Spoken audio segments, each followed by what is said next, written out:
నమస్తే, welcome to defence roundup episode 3. భారతదేశంలో ప్రపంచంలో జరుగుతున్న మిలిటరీ, ఇంటెలిజెన్స్ అండ్ సెక్యూరిటీ విభాగాలకు సంబంధించిన న్యూస్ని విశ్లేషణాత్మకంగా మీ ముందరికి తెచ్చే ప్రోగ్రామే డిఫెన్స్ రౌండప్. ఈరోజు ఈ వార్తలకు సంబంధించిన విశ్లేషణను మనకు అందించడానికి మనతో పాటు ఉన్నారు అంతర్జాతీయ వ్యవహారాల నిపుణులు, డిఫెన్స్ ఎక్స్పర్ట్ మామిడి గిరిధర్ గారు. సార్ నమస్తే. నమస్తే హర్ష. నమస్తే.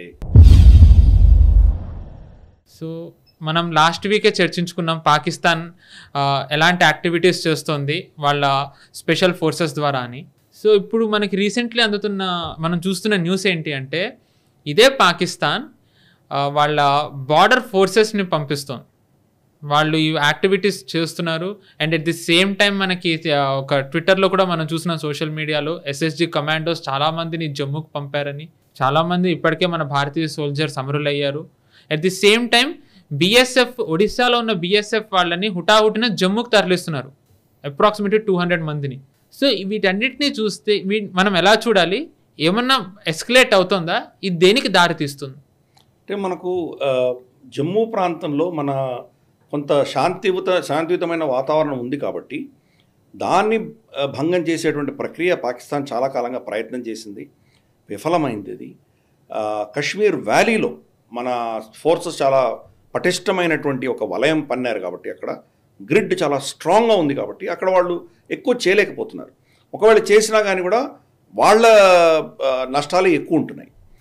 ఆర్మీ చాలా పటిష్టంగా రిటాలియేట్ అవ్వగలుగుతాం. ఆర్మీ కావచ్చు, పారామిలిటరీ ఫోర్సెస్ కావచ్చు, BSF కావచ్చు, మన రాష్ట్రీయ రైఫల్, CRPF, ITBP, ఎవరెవరు వ్యాలీలో పనిచేస్తున్నారు వాళ్ళందరూ కూడా చాలా అద్భుతంగా వాళ్ళు వీళ్ళని కౌంటర్ చేయగలుగుతున్నారు. గ్రిడ్ చాలా బాగుంది. కానీ జమ్మూ ప్రాంతంలో శాంతి చాలా ఉంది కాబట్టి పెద్దగా అక్కడ గొడవలు లేవు, అక్కడ రాడికలైజేషన్ లేదు కాబట్టి అక్కడ ఎక్కువ ఫోకస్ పెట్టకపోయేసరికి వాళ్ళు అక్కడ టార్గెట్ చేశారు. పైపెచ్చు ఇది టార్గెట్స్ అంతా కూడా ఎప్పుడు అవుతున్నాయంటే కనుక ఎన్నికల దగ్గరగా ఉన్నాయి. జమ్మూ కాశ్మీర్ స్టేట్లో ఎలక్షన్స్ జరగాలి. రెండవది అక్కడ మనకు రీసెంట్గా లిథియం డిపాజిట్స్ దొరికాయి. ఇక్కడ మన రియాసీ దగ్గర కట్రా అమ్మవారు వైష్ణవదేవి ఉన్న ఆ ప్రాంతం దగ్గరగా మనకు దొరికేవి. అందుకని జమ్మూ ప్రాంతాన్ని టార్గెట్ చేస్తున్నాం. అంటే ఇది ఎక్స్ప్లాయిట్ చేసి మనం కనుక మినరల్స్ పైకి వస్తే దానివల్ల మనం ఎవరి మీద ఈరోజు ఆధారపడి ఉన్నామో వాళ్ళ మీద డిపెండెన్సీ తగ్గిపోతుంది కదా. అందుకని దీన్ని ఆపే ప్రయత్నం కూడా చేస్తున్నట్టు కొంతమంది విశ్లేషకులు చెప్తున్నారు. ఆ లిథియం మైన్స్కి సంబంధించి టెండర్స్ కాల్ఫర్ చేస్తే చాలామంది దాని టెండర్స్ అప్లై చేయలేదు. అంటే ఎటువంటి బెదిరింపులు వాళ్ళకు ఉన్నాయో మనకు అర్థమవుతుంది. కాబట్టి కొన్ని టెండర్స్ క్యాన్సిల్ చేయవచ్చింది ప్రభుత్వం. ఇవన్నీ కలిపి మనం చూస్తే కనుక మనకు అర్థమవుతుంది దీనివల్ల ఎందుకు చేస్తున్నారు, దాని మోటివేషన్ ఏంటి అని.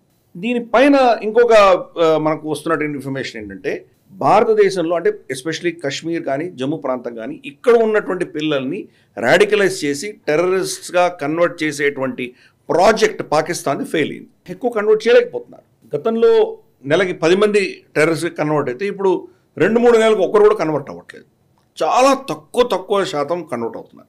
లిటరల్గా చెప్పాలంటే సంవత్సరంలో ఒక 10-20 మంది కంటే ఎక్కువ వెళ్ళట్లేదు. దాంట్లో ఏదో చాలా రేర్ ఇష్యూస్లో వెళ్తున్నారు కానీ మోస్ట్లీ రాడికలైజేషన్ అంతా కూడా తగ్గిపోయింది. ఒకప్పుడు వేల సంఖ్యలో వెళ్ళేవాడు, అదంతా పోయింది. ఇప్పుడు వాళ్ళు గతి లేక వాళ్ళు ఏం చేస్తున్నారంటే డైరెక్ట్గా పాకిస్తాన్లో ట్రైనింగ్ పొందినటువంటి పాకిస్తాన్ ఆర్మీకో లేదా వాళ్ళ స్పెషల్ కమాండో ఫోర్సెస్, మన బార్డర్ యాక్షన్ టీమ్, బ్యాట్ అంటారు, వీళ్ళని డైరెక్ట్గా బరిలోకి దించారు వాళ్ళు. సో వాళ్ళు ఏం చేశారంటే వచ్చి ఇక్కడంతా మన అడవులు, ఇక్కడ కింకారణ్యాలు ఉంటాయి, పూంచ్ కానీ, రజౌరి కానీ, నౌషేరా కానీ, లేదా మనకు అఖునూర్ కానీ, ఈ ప్రాంతం అంతా కూడాను ఇన్ఫ్యాక్ట్ పాకిస్తాన్ సైడ్ కూడా కొంత ఉండేది, అడవులు ఉండే కానీ వాళ్ళు దాన్ని నరికేసుకున్నారు. అవి మన ప్రాంతంలో మన సైడ్ వచ్చేసరికి మాత్రం చాలా ఇప్పుడు కూడా అరణ్యాలు చాలా ఉన్నాయి అక్కడ. అండ్ వాటిలో కేవ్స్ ఉన్నాయి, అక్కడే వాళ్ళు వెళ్ళి దాక్కోవడం జరుగుతుంది. అందుకే వీళ్ళు దొరకట్లేదు మన వాళ్ళకి. కరెక్ట్. అందుకని అవన్నీ కూడా ఆ స్థావరాలన్నీ పట్టారు. మనం ఒకవేళ డ్రోన్స్తో వెళ్ళాలన్నా కానీ ఇంత దట్టమైన అరణ్యం, డ్రోన్స్ నిజంగా ఎక్కడున్నాయో పట్టుకోవడం చాలా కష్టం అది. కాబట్టి ఎంత టెక్నాలజీ వాడినా కానీ ఆ చెట్ల కింద ఆ బాటిల్లో వాళ్ళని పట్టుకోవడం చాలా కష్టం అవుతుంది. అందుకని చూస్తే కనుక గత 2-3 నెలలుగా ఎస్పెషలీ జూన్ నుంచి, మనం మే అండ్ జూన్ నుంచి చూస్తే కనుక జరిగిన దాడులన్నింటిలో కూడాను మన సైనికులు ఎక్కువ మోతాదులో చనిపోతున్నారు. రమారం ఇప్పటిదాకా 12-13 మంది దాకా చనిపోయారు. ఆల్మోస్ట్ దోడా, కిష్ట్వర్, తర్వాత మనకు రియాసీలో ఆఫ్ కోర్స్ ఫస్ట్ అటాక్ జరిగింది. అది తర్వాత మనకు భదర్వాలో కూడా అడవుల్లో వాళ్ళు తిరుగుతున్నారు తెలుస్తుంది, పూంచ్లోను, రాజౌరిలోను, ఇక్కడంతా కూడాను మనకు డిఫరెంట్ ఒకరోజు ఇక్కడ అటాక్ అయింది ఏదో చేసామని ఇంకో దగ్గర అటాక్ అవుతుంది. సో ఒక విధమైన కోఆర్డినేటెడ్గా మొత్తం జమ్మూ ప్రాంతాన్ని వాళ్ళు అతలాకుతలం చేస్తున్నారు. ఈ చనిపోయినటువంటి వాళ్ళందరినీ కూడా చూస్తే కనుక మెజారిటీ వాళ్ళందరూ కూడా పాకిస్తాన్ రెగ్యులర్స్ అని మనకు అర్థమవుతుంది. కొంతమంది ఏమంటారంటే వీళ్ళు పాకిస్తాన్ ఆర్మీలో రిటైర్ అయ్యారు వీళ్ళు అని చెప్తున్నారు. వాళ్ళు రిటైర్ అయ్యారో లేకపోతే ఇంకా సర్వ్ చేస్తుండగా వాళ్ళు పంపించి వీళ్ళు రిటైర్ అయిపోయారో మాకు తెలియదు అని చేయి దులుపుకోవడానికి వాళ్ళు ఏమైనా ప్రయత్నం చేస్తున్నారో మనకు అర్థం కావట్లేదు. అమ్జద్ అయ్యూబ్ మిర్జా లాంటి వాళ్ళైతే అక్కడ బహుశా 600 మంది దాకా ఇన్ఫిల్టర్ అయి ఉండొచ్చు అని ఆయన చెప్తున్నారు. సరే, అది ఆయన నంబర్, అది ఆయన ఇన్ఫర్మేషన్ ఏముందో మనకు తెలియదు. కానీ తప్పకుండా ఇక్కడ వీళ్ళ దగ్గర ఉన్నటువంటి అస్త్రాలు కావచ్చు, వీళ్ళు చేస్తున్నటువంటి అటాక్స్ చేస్తున్నటువంటి పద్ధతి విధానం కావచ్చు, లేదా వాళ్ళు చనిపోయినటువంటి వాళ్ళ దగ్గర ఉన్నటువంటి ఆనవాళ్ళు ఏవైతే ఉన్నాయో దాని ఆధారంగా కావచ్చు, పాకిస్తాన్ డైరెక్ట్గా జమ్మూలో ఇన్వాల్వ్ అవుతుంది అని మనకు స్పష్టంగా అర్థమవుతుంది. భారత ప్రభుత్వం మాత్రం ఆచితూచి వ్యవహరిస్తోంది. దీనికి ఏమి పెద్దగా మేజర్గా స్పందన మనకు కనిపించట్లేదు. ఇంత మనం చర్చించుకుంటున్నప్పుడు మరి భారత ప్రభుత్వం ఇంతకంటే చాలా ఎక్కువ ఇన్ఫర్మేషన్ ఉంటుంది కదా, వాళ్ళు ఎందుకు దాన్ని రిటాలియేట్ అవ్వట్లేదు, వాళ్ళు ఎందుకు దీనికి ఒక కౌంటర్ ఎందుకు ఇవ్వట్లేదు అనేది ప్రశ్న నార్మల్గా అందరూ అడిగేటువంటి ప్రశ్న. ఇది ఒక ఘటన జరగగానే 24 గంటల లోపల మనం రెస్పాండ్ అవ్వాలి అని రూల్ లేదు. మనం వాళ్ళు మనల్ని కొట్టినప్పుడు మన దగ్గర నుంచి రెస్పాన్స్ వస్తుంది అని తెలుసు కాబట్టి వాళ్ళకు అప్రమత్తంగా ఉంటారు, సిద్ధంగా ఉంటారు. కాబట్టి మనం కాపు కాసి వాడు ఎప్పుడు అప్రమత్తంగా లేడో లేదా ఎక్కడ వాడి వీక్నెస్లు ఉన్నాయో చూసి మనం కొట్టవలసిన సమయంలో మనం కొట్టాలి. ఎలా కొడతామని చాలా ఆప్షన్స్ ఉన్నాయి మనకి. ఏదో సర్జికల్ స్ట్రైక్ చేయడమో లేదా లైన్ ఆఫ్ కంట్రోల్ నుంచి ఇక్కడి నుంచి ఏదో ఫైరింగ్ చేయడమో ఇటువంటివి కాకపోవచ్చు, ఇంకేదైనా చేయొచ్చు. మనం ఏం చేస్తామో తెలియదు. భారత ప్రభుత్వం అన్ని ఆప్షన్స్ ఎక్స్ప్లోర్ చేస్తుంది. ఈ సర్జికల్ స్ట్రైక్స్ చేయక ముందర ఎవరు అంతటి పెద్దటి ఆపరేషన్ ఎవరు ప్లాన్ చేయలేదు. చేసి చాలా సక్సెస్ అయ్యాము, ఒక్కరు కూడా చనిపోకుండా మనం సురక్షితంగా తిరిగి వచ్చాం. కానీ మనకి ఏం అర్థమైంది దానివల్ల, దీన్ని చాలా రిస్క్తో కూడింది. మన సైనికులు అక్కడ దొరికిపోతే మన పరిస్థితి ఏంటి.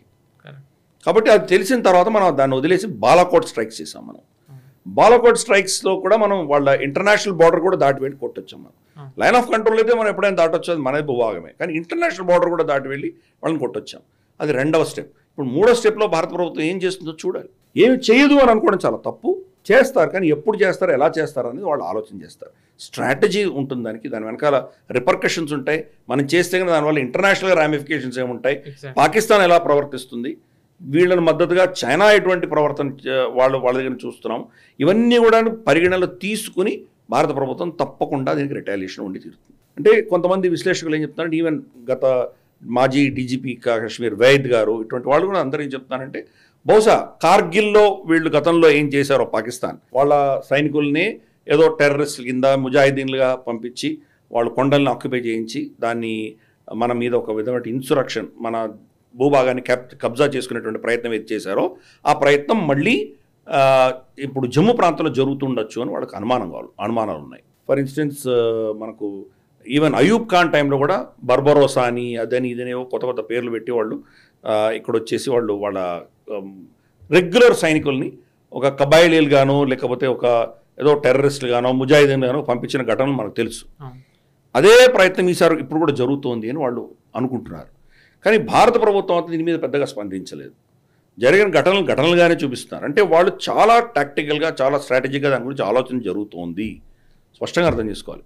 కాకపోతే పాకిస్తాన్ కూడా ఏం చేసిందంటే, బాలాకోట్ అటాక్స్ కంటే ముందర పుల్వామా డిస్ట్రిక్ట్లో జరిగినటువంటి ఘటన 30 పైబడి సిఆర్పిఎఫ్ చనిపోవడంతో అంత పెద్ద మోతాదులో చనిపోయారు కాబట్టి మన రిటాలియేషన్ చాలా పెద్ద ఎత్తునే మనం కూడా ఇచ్చాం. ఇప్పుడు రోజుకి 2-3 చనిపోతుంటే కనుక రెస్పాన్స్ ఇవ్వగలమా? ప్రతి సైనికుడు చనిపోయిన దానికి మనం వెళ్ళి యుద్ధం చేయలేం కదా పాకిస్తాన్ తోటి. ఆ స్ట్రాటజీ వాళ్ళు అవలంబిస్తున్నారు. Bleed India by 1000 cuts. Correct. అది 1000 సాల్ తక్ జంగ్ లడేంగే అని చెప్పి బెనజర్ భుట్టో వీడియో చాలా వైరల్ అయింది. అప్పుడు గతంలో ఆవిడ చెప్పింది అది. సో ఇన్ఫ్యాక్ట్ అది యాక్చువల్ హాస్యాస్పదం. 1000 సంవత్సరాల మీద మీరు మాతో యుద్ధం చేస్తారు అని మీరు అంటున్నారంటే 1000 సంవత్సరాల వరకు మమ్మల్ని ఓడించలేరు, మేము ఉంటాము, బలంగానే ఉంటామని మీరే ఒప్పుకున్నట్టే కదా. వాళ్ళ హిపోక్రసీ అది. బట్ ఎనీవే వాళ్ళ ప్రజలను రెచ్చగొట్టడానికి వాళ్ళు చేసే కార్యక్రమాలు అవి. అల్టిమేట్గా ఏంటంటే ఇది ఒక కొత్త ఫేజ్ చూస్తున్నాం మనం. గతంలో లోకల్ టెర్రరిస్టులను వాడుకొని లేదా పాకిస్తాన్లో ట్రైన్ అయిన టెర్రరిస్టులను వాడుకొని ఇక్కడ వాళ్ళు చేసేవాళ్ళు. ఇప్పుడు అవి తగ్గిపోతున్నాయి కాబట్టి ఆ తంజీమ్స్ మీద కూడా మనం వేటు వేయడం మొదలు పెడుతున్నాం కాబట్టి పిట్టలు రాలిపోయినట్టు అక్కడ రాలిపోతున్నారు వాళ్ళు. బతికున్న వాళ్ళ మీద యుఎన్ శాంక్షన్స్ ఉన్నాయి. ఇటువంటి టఫ్ స్టాండ్ భారతదేశం అక్కడ తీసుకోవడము, ఇక్కడ రాడికలైజేషన్ అవ్వకుండా ఇక్కడ ఆపడంతో గతిలేని పరిస్థితిలో పాకిస్తాన్ తన సొంత సైనికులని బరిలో దింపుతోంది. అది మామూలు సైనికులు కాదు, చాలా అడ్వాన్స్డ్ టెక్నాలజీ, బాగా నైపుణ్యం ఉన్నటువంటి, ట్రైనింగ్ ఉన్నటువంటి బార్డర్ యాక్షన్ టాస్క్ ఫోర్స్ని ఇట్లాంటి వాళ్ళని దింపుతోంది. సో చూద్దాం రాబోయే రోజుల్లో మరి భారత ప్రభుత్వం రెస్పాన్స్ ఇచ్చి తీరుతుంది. ఏ యాంగిల్లో వస్తుంది అని వచ్చినప్పుడు తప్పకుండా మనం దాని గురించి విశ్లేషిద్దాం. కరెక్ట్ సార్, మీరు అన్నట్టుగానే భారత ప్రభుత్వం తీటని రెస్పాన్స్ ఇవ్వాలని కోరుకుందాం. అండ్ అందరూ ఏంటంటే ఒక యాంగిల్ ఆలోచిస్తే మీరు ఒక కొత్త యాంగిల్ తీసుకొచ్చారు. దీంట్లో లిథియం ఉంది, సో అక్కడ ఎవ్వరూ ఏమీ ఎక్స్ప్లోరేషన్ జరగకుండా ఉండాలి, అందుకే ఇలాంటివి జరుగుతూ ఉండొచ్చు అని. సో దీంట్లో మనం చైనా హ్యాండ్ ఉందని అనుకోవచ్చా సార్? ఎందుకంటే పాకిస్తాన్ కాబట్టి. తప్పకుండా. ఇప్పుడు దీనివల్ల లాభపడేది ఎవరు? చైనానే కదా. ఈరోజు ఈవీ ఎలక్ట్రిక్ వెహికల్స్కి సంబంధించినటువంటి బ్యాటరీలన్నీ కూడా మనం చైనా మీద డిపెండ్ అయి ఉన్నాం. మొత్తం వాళ్ళకి ప్రపంచవ్యాప్తంగా వాళ్ళకి ఒక విధమైన డామినెన్స్ ఉంది. కాబట్టి ఆబ్వియస్లీ వాళ్ళ ఇంట్రెస్ట్ అక్కడ ఉన్నాయి. పాకిస్తాన్కి ఈరోజు మనతో యుద్ధం చేసేంత సీన్ లేదు, వాళ్ళకి కెపాసిటీ లేదు. ఎందుకు వాళ్ళ కమర్ జావేద్ బాజ్వా, గత మాజీ సైన్యాధ్యక్షుడు, ఆయన చెప్పినటువంటి ఒక స్టేట్మెంట్ వైరల్ అయింది కదా, మనకు భారతదేశానికి యుద్ధం చేయడానికి వెళ్ళవలసిన జీపులలో డీజిల్ వేయడానికి మన ఇంధనం లేదని చెప్పాడు ఆయన. ఇన్ఫాక్ట్ ఇమ్రాన్ ఖాన్ పార్లమెంట్లోనే ఒప్పుకున్నాడు మనం యుద్ధం చేయలేమని చెప్పి. కరెక్ట్. కాబట్టి ఇటువంటి పరిస్థితుల్లో ఇంకా వాళ్ళు భారతదేశంలో ఏమైనా చేస్తున్నారు అంటే కనుక, భారతదేశం నుంచి రెస్పాన్స్ వస్తే అలా తట్టుకోవాలి అని వాళ్ళకి తెలిసి చేస్తున్నారు అంటే కనుక, దాని వెనకాల వాళ్ళు లేరు, ఇంకెవరు హస్తం ఉందని స్పష్టంగా అర్థమవుతుంది. తప్పకుండా చైనా వాళ్ళతో చేయిస్తున్నది, ఇది చాలా స్పష్టంగా మనకు అర్థమవుతుంది. కాబట్టి చైనా యొక్క ఇంట్రెస్ట్ కాపాడుకునే దిశగా వాళ్ళు చేస్తున్నారు, మన ఇంట్రెస్ట్ని కాపాడుకునే దిశగా మనం చేస్తున్నాం. లేటెస్ట్గా మనం ఏం చేసామంటే ఆస్ట్రేలియాతో ఒప్పందం చేసుకున్నాం. ఆస్ట్రేలియాలో ఉన్నటువంటి లిథియం రిజర్వ్స్ని మనం యాక్సెస్ చేసే దిశగా వాళ్ళకు పెద్ద మార్కెట్ సోర్స్గా మనం, ఎందుకంటే చైనా నుంచి వాళ్ళు డీకపుల్ అవ్వాలి. కాబట్టి ఆస్ట్రేలియన్ లిథియం రిసోర్స్ని కూడా మనం భారతదేశ కంపెనీలే ఎక్స్ప్లాయిట్ చేసే దిశగా మనం వాళ్ళతో ఒప్పందాలు చేసుకుంటున్నాం. సో ఒక కౌంటర్ మెషర్ వాళ్ళు చేస్తే దానికి కౌంటర్ మనం చేసుకుంటూ వెళ్తున్నాం. సరే, స్ట్రాటజీగా ఇప్పుడు ఎన్నికలు అయ్యేంత వరకు సెప్టెంబర్ వరకు ఇటువంటి ఘర్షణ వాతావరణం వాళ్ళు పెట్టేటువంటి ప్రయత్నాలు వాళ్ళు చేస్తారు. కానీ ఇందాక నేను అన్నట్లు రెస్పాన్స్ భారతదేశం దగ్గర నుంచి మాత్రం తప్పకుండా ఉంటుంది. ఇది ఎప్పుడు వస్తుంది ఏంటి అని మనం చెప్పలేం. ఆర్మీ ప్యారలెన్స్లో వాళ్ళు నార్మల్గా ఇచ్చే స్టాండర్డ్ స్టేట్మెంట్ మనకు తెలుసు కదా, time and date of our choosing అంటారు వాళ్ళు. కాబట్టి అది ఎలాగో జరుగుతుంది చూద్దాం. కానీ దీంట్లో ఇంకా 2 క్వశ్చన్స్ ఉన్నాయి సార్. నెంబర్ 1, చాలామంది అనేది ఏంటంటే సీజ్ ఫైర్ అగ్రిమెంట్ చేసుకుని భారత్ తప్పు చేసింది అని అంటారు. దీని మీద మీ ఒపీనియన్ ఏంటి? ఇంకొకటి రెండోది ఏంటి అంటే, మన లాస్ట్ వీక్ మనం డిస్కస్ చేసుకున్నప్పుడు మీరే చెప్పారు ఎస్ఎస్జి వాళ్ళు కమాండోస్ వాడే గన్స్ దొరికాను. ఆ గన్స్ మన రీజియన్లో ఎస్ఎస్జి వాళ్ళు తప్ప ఎవరు వాడరు, పాకిస్తాన్ స్పెషల్ ఫోర్స్. ఆ గన్స్ దొరికాయి. ఇప్పుడు వాళ్ళ బార్డర్ ఫోర్స్ వాళ్ళు ఉన్నారని చెప్పి ప్రూవ్ అయింది. సో ఇవన్నీ ఇంటర్నేషనల్లీ పెట్టి భారత్ ఎందుకు పాకిస్తాన్ మీద ఎనీ కైండ్ ఆఫ్ ప్రెషర్ తెచ్చే ప్రయత్నం చేయట్లేదు? మీరు అన్నట్టుగా ఏమైనా లార్జర్ ప్లాన్ ఉంది కాబట్టి వాళ్ళు వీటికి వెళ్ళట్లేదు అనుకోవచ్చా? అండ్ సీజ్ ఫైర్ గురించి మీరు ఏం చెప్తారు? అంటే ఇప్పుడు గతంలో ముంబై దాడులు జరిగినప్పుడు, అంత బ్లేటెంట్గా అన్ని జరిగినప్పుడు, అక్కడ పాకిస్తాన్లో కూర్చున్న హ్యాండ్లర్స్ వీళ్లకు వాకీ టాకీలో చెప్తున్నవన్నీ కూడాను, ఈవెన్ సిఐఏ కావచ్చు, MI6 కావచ్చు, మొసాడ్ కావచ్చు, వీళ్ళందరూ కూడా స్పష్టంగా విన్నారు కదా, భారతదేశంలో వాళ్ళ అసెట్స్ కూడా ఉన్నాయి. మనం చెప్పింది తప్పేం కాదు, మనం చెప్పింది కొత్తగా ఏం లేదు, వాళ్ళకి అన్నీ తెలిసిన విషయాలే కదా.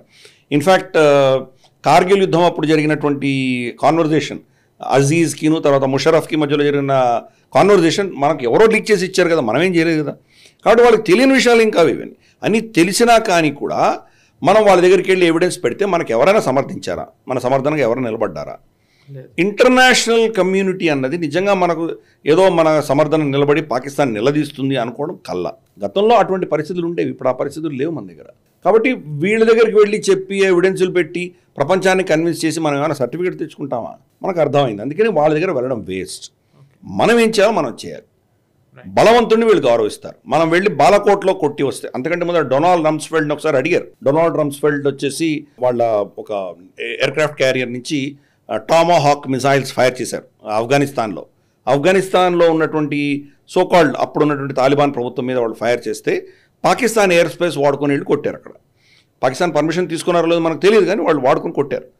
అప్పుడు ఎవరో ఆయన్ని డొనాల్డ్ రమ్స్ఫెల్డ్ని అడిగారు, భారతదేశం కూడా అటువంటి పరిస్థితి ఉంది కదా, టెర్రరిస్టులు వాళ్ళ దేశంలో కూడా పాకిస్తాన్ నుంచి వచ్చి గొడవ పెడుతున్నారు కదా, మరి ఇప్పుడు మీరు చేసిందే భారతదేశం పాకిస్తాన్లో వెళ్ళి ఎందుకు కొట్టకూడదు, వాళ్ళకి అధికారం ఉందా లేదా అని అడిగారు. మేం చేయొచ్చు, భారతదేశం చేయడానికి వీలు లేదు అన్నాడు ఆయన. డొనాల్డ్ రమ్స్ఫెల్డ్ స్టేట్మెంట్ అప్పుడు. అంటే మన మీద అటు చేస్తే మన మీద ఆంక్షలు కూడా విధించడానికి సిద్ధంగా ఉండినటువంటి అమెరికా ఈరోజు బాలకోట్ల మనం వెళ్ళి కొట్టి వస్తే వాళ్ళు ఎందుకు స్పందించలేదు? ఇన్ఫాక్ట్ వాళ్ళు చాలా ప్రెస్టీజియస్ గా చెప్పుకునే ఒక ఫైటర్ ఎయిర్క్రాఫ్ట్ ని మనం చాలా ఆబ్సొలీట్ దాంతో మనం కూల్చేసాం. F-16 కొట్టేసాం మనం. సో ఇటువంటప్పుడు వాళ్ళు నిజంగా మన మీద స్పందన లేదు, మన మీద ఆంక్షలు విధించడమో లేదా మనం చేసింది తప్పనో, ఇంటర్నేషనల్ బార్డర్ దాటి కొట్టకుండా ఉండవలసిందనో, లేదా మీరు చర్చల ద్వారా ఏదో సమస్యను పరిష్కరించుకోవాలనో, లేదా మేము మధ్యవర్తిత్వం ఇస్తామనో ఇటువంటి ఏమీ మాట్లాడలేదు. ఎందుకు?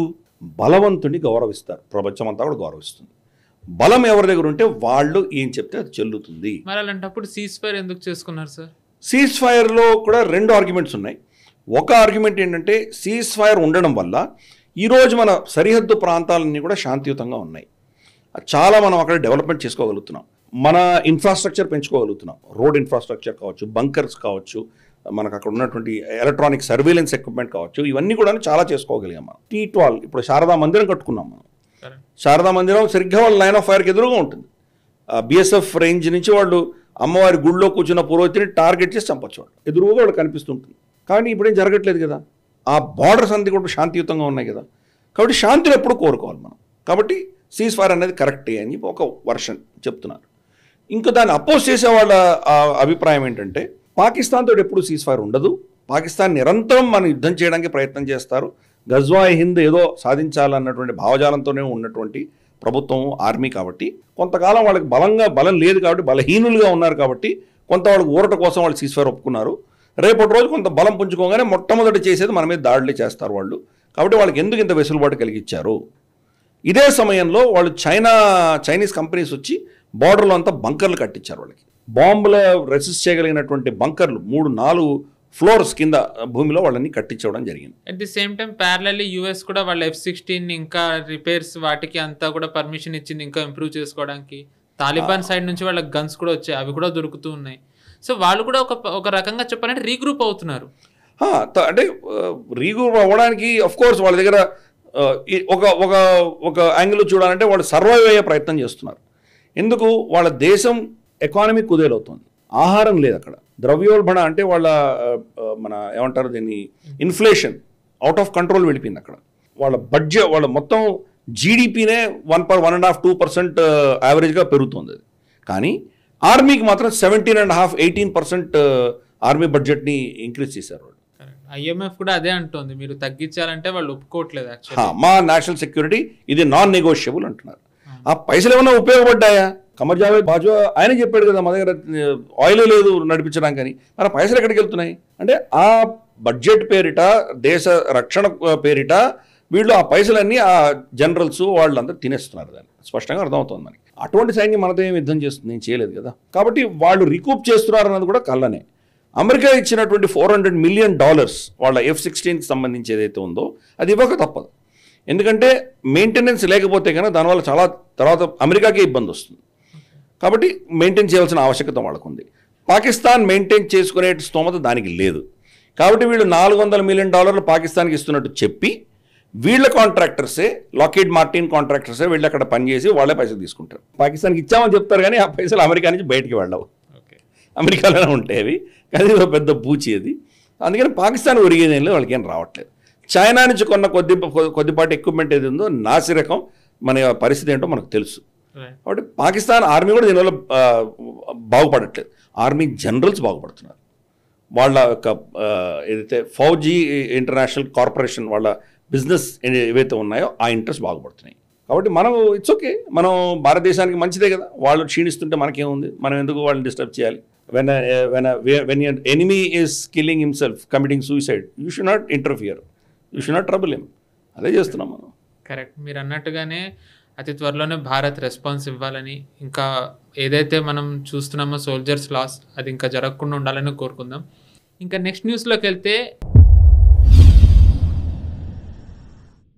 ఇటీవల బడ్జెట్ గురించి చర్చ జరిగింది సార్. చాలా మంది ఏంటంటే బడ్జెట్లో ఆర్మీకి, ఆర్మీ డిఫెన్స్కి అంత పెరగలేదు, పెంచాల్సినంత పెంచలేదు గివెన్ ద సెక్యూరిటీ థ్రెట్ అని అంటున్నారు. కానీ డిఫెన్స్ దాంట్లోనే మనం కనుక అబ్జర్వ్ చేసినట్టయితే బార్డర్ కన్స్ట్రక్షన్కి 30% అలొకేట్ చేశారు ఇచ్చిన దాంట్లోనే. It's actually very big move.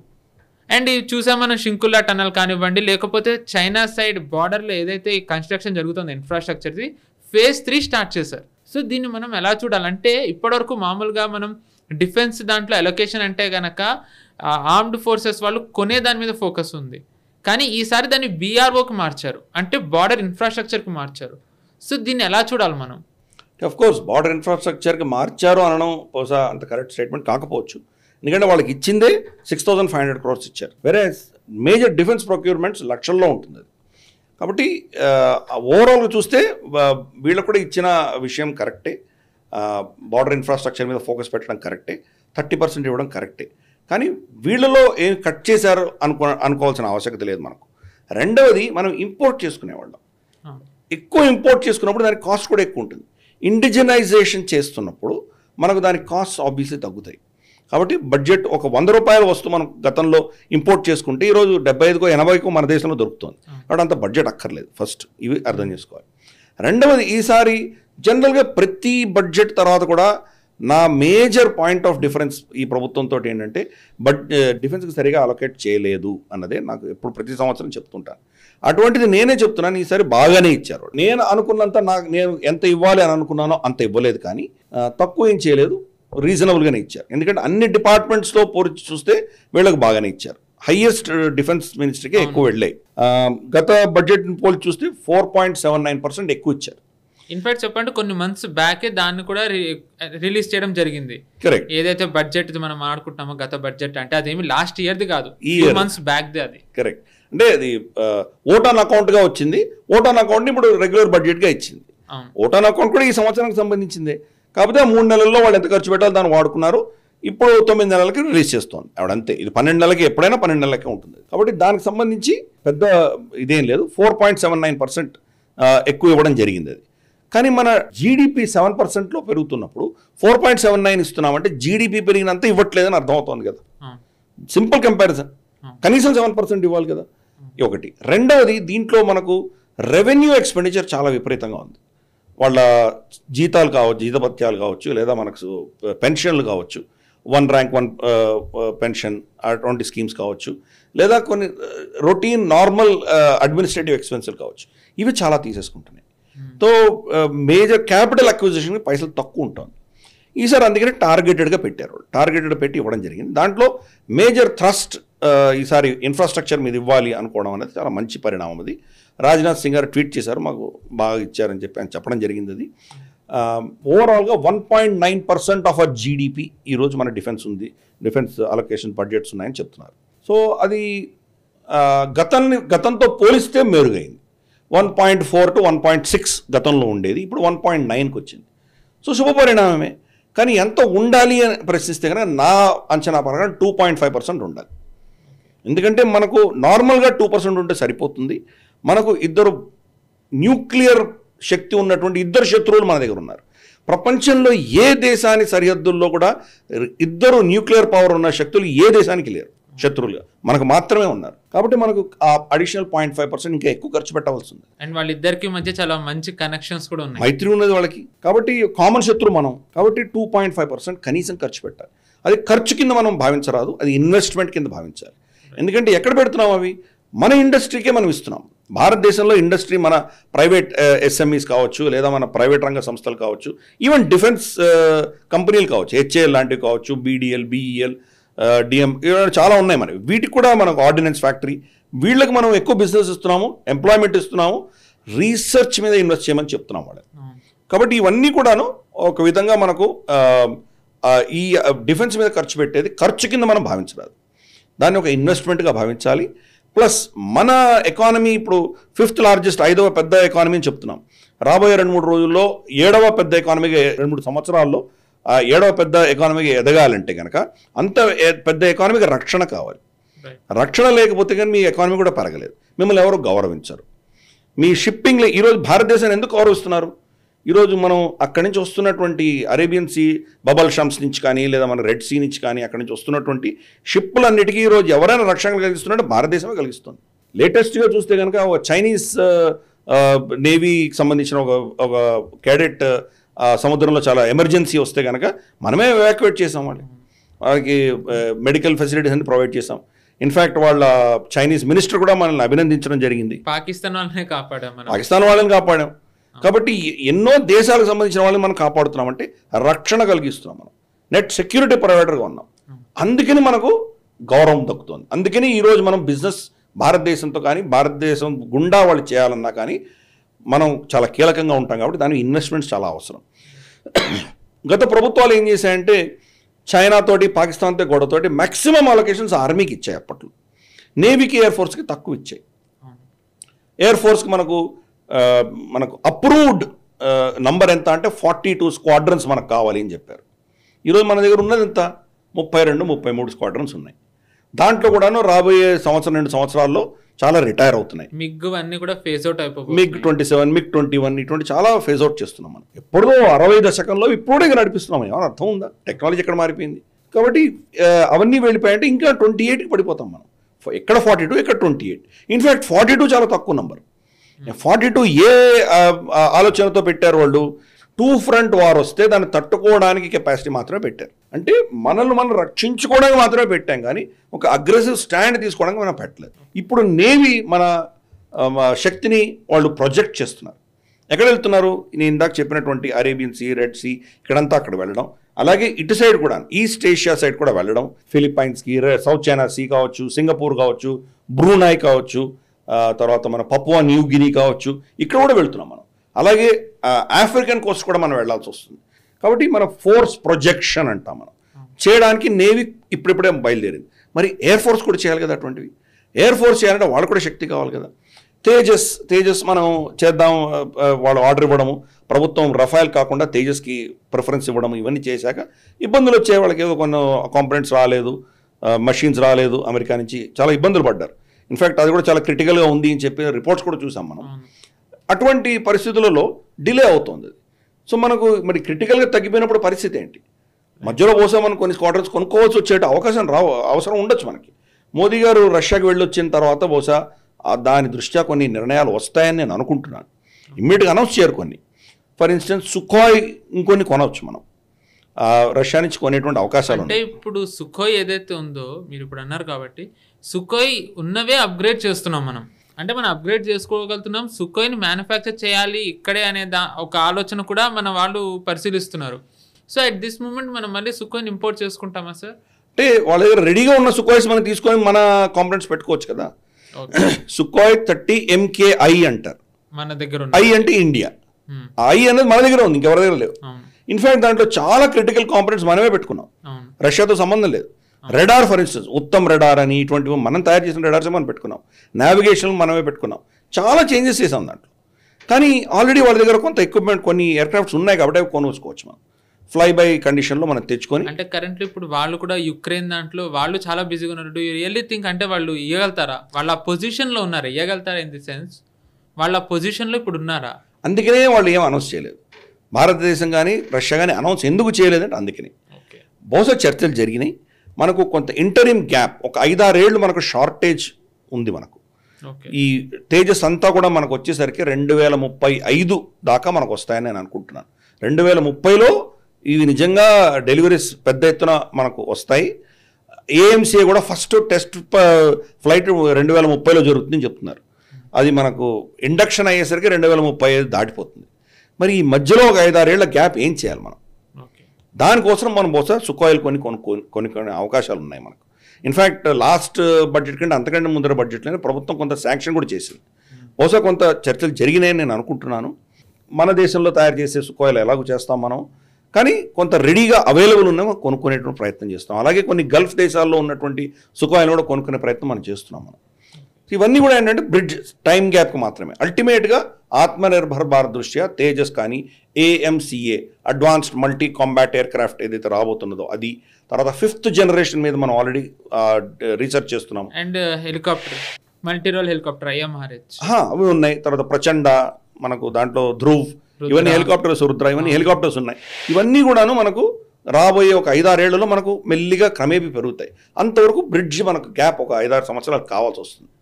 అంటే ఇందాక మీరు అన్నట్టుగా ఇది వరకు ఇంత బడ్జెట్ ఎలొకేషన్లో మనకి ఇంపోర్ట్ మనం చేసుకోకర్లేదు కాబట్టే మేబీ వీళ్ళు ఇంతే చేసి ఉండొచ్చు అని. ఒక రకంగా చూసుకున్నట్టయితే ఇప్పుడు మనం ఏవైతే మేజర్ డీల్స్ ఉన్నాయో ఆల్రెడీ అన్నీ లాక్ అయిపోయాయి. అంటే పేమెంట్ విషయంలో ఇప్పుడు ఆర్మీకి ఏవైతే ఉన్నాయో మోస్ట్లీ మనం మన దగ్గర మ్యానుఫ్యాక్చర్ చేసుకుంటున్నాం ఆర్ చేసినవి వీఆర్ వెయిటింగ్. మనం సేమ్ చెప్పచ్చు ఎక్సెప్ట్ స్కార్పిన్, అది తప్ప నేవీ, ఎయిర్ ఫోర్స్. సో మీరు అన్నట్టుగా మేబీ అందుకనే వీళ్ళు క్యాపిటల్ అంటే ఈ ప్రొక్యూర్మెంట్ కంటే కూడా బీఆర్ఓకి ఎక్కువ అలొకేట్ చేసి ఉండొచ్చు. బీఆర్ఓకి ఎక్కువ అలొకేట్ చేశారు నేను ఒప్పుకోను. నేను ఎక్కువ పర్సంటేజ్ వాళ్ళకి అలొకేట్ చేశారు. వాళ్ళకి ఇచ్చింది ఎంత 6,500 కదా. నేవీకి, ఎయిర్ ఫోర్స్కి వీళ్ళకందరికీ రమారమి 2 లక్షల కోట్లు ఇచ్చారు కదా. నంబర్ వైజ్, క్వాంటిటీ వైజ్ చూస్తే వాళ్ళకే ఎక్కువ వెళ్ళాయి. కానీ గత బడ్జెట్కి ఈ బడ్జెట్కి పోలిస్తే 30% ఎక్కువ వీళ్ళకి ఇచ్చారు అంతే. కానీ పర్సంటేజ్ వైజ్ వీళ్ళకి ఎక్కువ వెళ్ళింది. వాళ్ళకు 4.5%, 5% ఇచ్చి ఉండొచ్చు. కానీ వాళ్ళ బేస్ చాలా పెద్దది కదా. 1,00,000 కోట్ల మీద 5% ఎక్కడ, 3,500 కోట్లలో 30% ఎంత. కాబట్టి అది అర్థం చేసుకోవాలి. రెండవది, మనకు కొన్ని ఇప్పుడు కూడా ఇంకా క్రిటికల్ కాంపోనెంట్స్ ఈ సంవత్సరంలో అనౌన్స్ చేయవలసినవి ఉన్నాయి. ఫర్ ఇన్స్టెన్స్ మనకు ఐఎన్ఎస్ విక్రాంత్ మీద ఇప్పుడు కూడా మన ఎయిర్ క్రాఫ్ట్స్ లేవు. రఫేల్ కావాలి. రఫేల్ మనం ఇన్ ప్రిన్సిపల్ ఒప్పుకున్నాం, నెగోషియేషన్స్ జరుగుతున్నాయి. నెగోషియేషన్స్ అయినాక దాని అనౌన్స్మెంట్ వస్తుంది, దానికి బడ్జెట్ అలొకేట్ చేసుకోవాలి మనం. ఈ సంవత్సరమే కొంత అడ్వాన్స్ ఇవ్వక తప్పదు. బహుశా 4-5 ఏళ్లలో మనకు అన్నీ వస్తాయి. బట్ అంతకంటే ఈ సంవత్సరం క్లోజ్ చేయాలి. మరి ఈ సంవత్సరం క్లోజ్ చేయకపోతే అది బహుశా మళ్ళీ నెక్స్ట్ బడ్జెట్లో ఇది ల్యాప్స్ అయిపోతుంది, నెక్స్ట్ బడ్జెట్ చూసుకోవాల్సి వస్తుంది. కాబట్టి ఇంకా కొన్ని క్రిటికల్ కాంపోనెంట్స్ మనకు ఉన్నాయి. అలాగే సబ్మరీన్స్కు సంబంధించి కూడా కొన్ని నిర్ణయాలు తీసుకోవాలి. అదే ఫ్రాన్స్తో మన వాళ్ళు డీల్ చేస్తున్నారు. స్కార్పిన్, కరెక్ట్, స్కార్పిన్ చేస్తున్నారు. ప్లస్ మన దగ్గర మెజగన్ డాక్స్ కావచ్చు, ఇతరత్ర వీళ్ళు కూడా ఇంకొన్ని డీజిల్ సబ్మరీన్స్ మన దగ్గర ఉన్న టెక్నాలజీ చేద్దామని వాళ్ళు కూడా ప్లాన్ చేస్తున్నారు. వాళ్ళు కూడా ఆర్డర్స్ వెళ్తాయి. ప్లస్ ఇంకో కీలకమైన నేవీలో ఏంటంటే air craft carrier, next air craft carrier IAC, indigenous air craft carrier ఏదైతే ఉందో, ఐఎన్ఎస్ విక్రాంత్ తర్వాత ఐఎన్ఎస్ విశాల్ అని అంటున్నారు, దాన్ని పేరు సజెస్ట్ చేస్తున్నారు. దాని ఆర్డర్స్ ఇవ్వాలి. ఆర్డర్స్ ఇమ్మీడియట్గా రాకపోవచ్చు, ఎందుకంటే దాని స్పెసిఫికేషన్స్ సమయం పడుతుంది. కానీ దానికి సంబంధించిన బడ్జెట్ అలొకేషన్ ఏదో జరగాలి కదా. ఫర్ ఇన్స్టెన్స్ దానికి సంబంధించిన R&D, దానికి ఏం టెక్నాలజీ ఉండాలి, ఈ టీం కూర్చొని స్టడీ చేస్తారు, ఆ ఖర్చులు ఉంటాయి కదా. కొంత మినిమం అలొకేషన్ ఈ సంవత్సరం బడ్జెట్లో దాన్ని కూడా ఖర్చు పెట్టాల్సిన అవసరం ఉన్నది వాళ్ళకు. బహుశా దానికి అడ్వాన్స్, దానికి మేజర్ అంతా కూడా నెక్స్ట్ ఇయర్లో రావచ్చు. కానీ ఈసారి వాళ్ళు ఇన్ ప్రిన్సిపల్ ఒప్పుకున్నారు కాబట్టి ప్రభుత్వం కొంత ఖర్చు ఈరోజు జరుగుతుంది. దాని టెక్నికల్ ఎవాల్యుయేషన్కి, టెక్నికల్ ఏం పెట్టాలి, ఇండిజినైజేషన్ ఎంత చేయాలి, ఈ ఆలోచనకు సంబంధించి కొంత ఖర్చులు ఉంటాయి దాంట్లో. ఓవరాల్గా చూస్తే కనుక ఈ బడ్జెట్తో అంటే గత బడ్జెట్లు పోలిచి చూస్తే ఈ బడ్జెట్ డిఫెన్స్కి చాలా మెరుగ్గానే ఉన్నది, బాగానే ఉన్నది. Sky is the limit. ఎంత కావాలి మనకు, ఎంత ఇచ్చినా సరిపోదు. ఈ దేశాన్ని రక్షించడానికి, ఈ సంస్కృతిని రక్షించడానికి ఇంకా చాలా మనకు కావాలి. దాంట్లో నుంచి చాలా మనకు ఎంతోమందికి ఉపాధి కల్పించిన వాళ్ళం అవుతాము. క్యాస్కేడింగ్ ఎఫెక్ట్ ఉంటుంది దానికి. రీసెర్చ్, R&D వస్తుంది, ఆత్మనిర్భరత పెరుగుతుంది. పైపెచ్చు మనం ఎక్స్పోర్ట్ కంపెనీగా కూడా ఎదిగాం, మనం ఎక్స్పోర్ట్ దేశంగా ఎదిగాం. మనం ప్రపంచవ్యాప్తంగా ఒక మేజర్ డిఫెన్స్ ఎక్స్పోర్టర్గా మనం తయారవ్వాలంటే ఇప్పుడు వేసినటువంటి పునాదులు, గత సంవత్సరం ఏదో 13-14 వేల కోట్లు మనం ఎక్స్పోర్ట్ చేసాం. ఈ సంవత్సరం బహుశా 30,000 కోట్ల ఎక్స్పోర్ట్ కావాలి. ఒక 2-3 సంవత్సరాలు 1,00,000 కోట్ల ఎక్స్పోర్ట్కి మనం ఎదగాలి. అవి ఎదగాలి అంటే కనుక ఇక్కడ ఇన్వెస్ట్మెంట్స్ కావాలి కదా. అందుకని ఆ దిశగా బడ్జెట్ కొన్ని స్టెప్స్ తీసుకున్నారు. కానీ బహుశా ఇంకా పెట్టుంటే బాగుండేది. Correct sir. మీరు అన్నట్టుగా దేశాన్ని కాపాడే సోల్జర్స్ కోసం ఎంతన్నా ఖర్చు పెట్టచ్చు. ఎందుకంటే వాళ్ళు సేఫ్గా ఉంటేనే దేశాన్ని వాళ్ళు సేఫ్టీలో ఉంచగలుగుతారు. సో లెట్స్ హోప్ వాళ్ళకి కావాల్సినవన్నీ మన గవర్నమెంట్ ఇస్తుందని. అండ్ స్పీకింగ్ ఆఫ్ ప్రొక్యూర్మెంట్,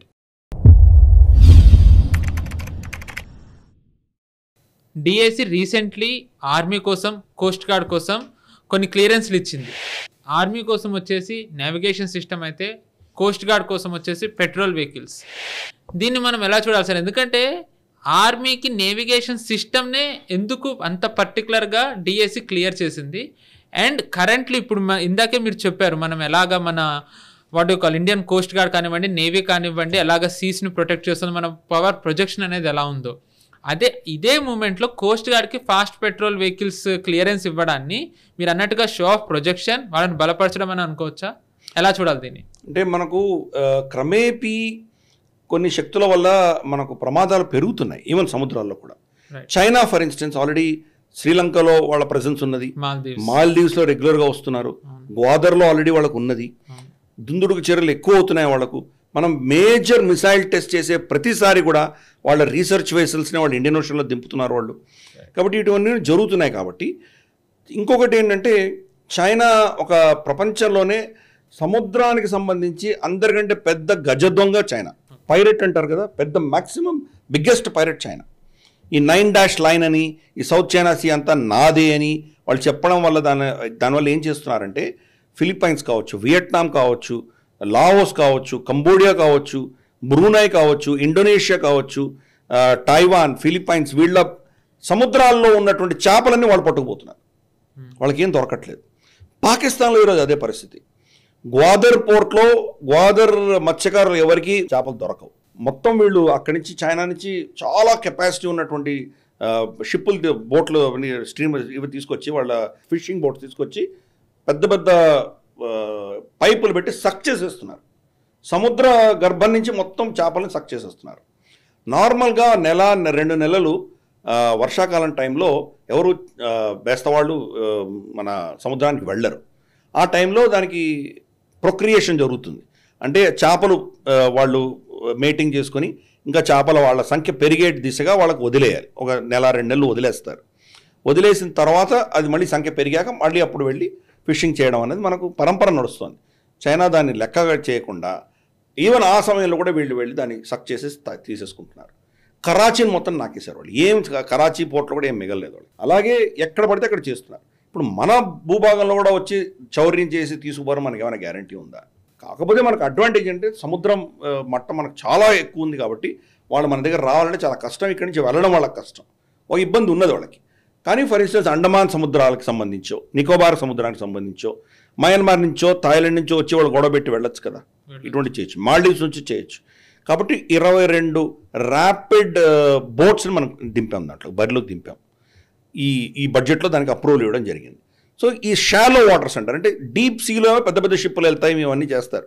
కానీ మన తీరానికి దగ్గరగా ఉన్నటువంటి ప్రాంతాల్లో ఇటువంటి చర్యలు ఎవరైనా చేస్తే దాన్ని అడ్డుకునే దిశగా మనం మన సెక్యూరిటీ దీన్ని పెంచుకుంటున్నాం. మనకి ఇంత పెద్ద కోస్ట్ లైన్ ఉంది, దానికి ఇంకా 22 ఎక్కడ సరిపోతాయి.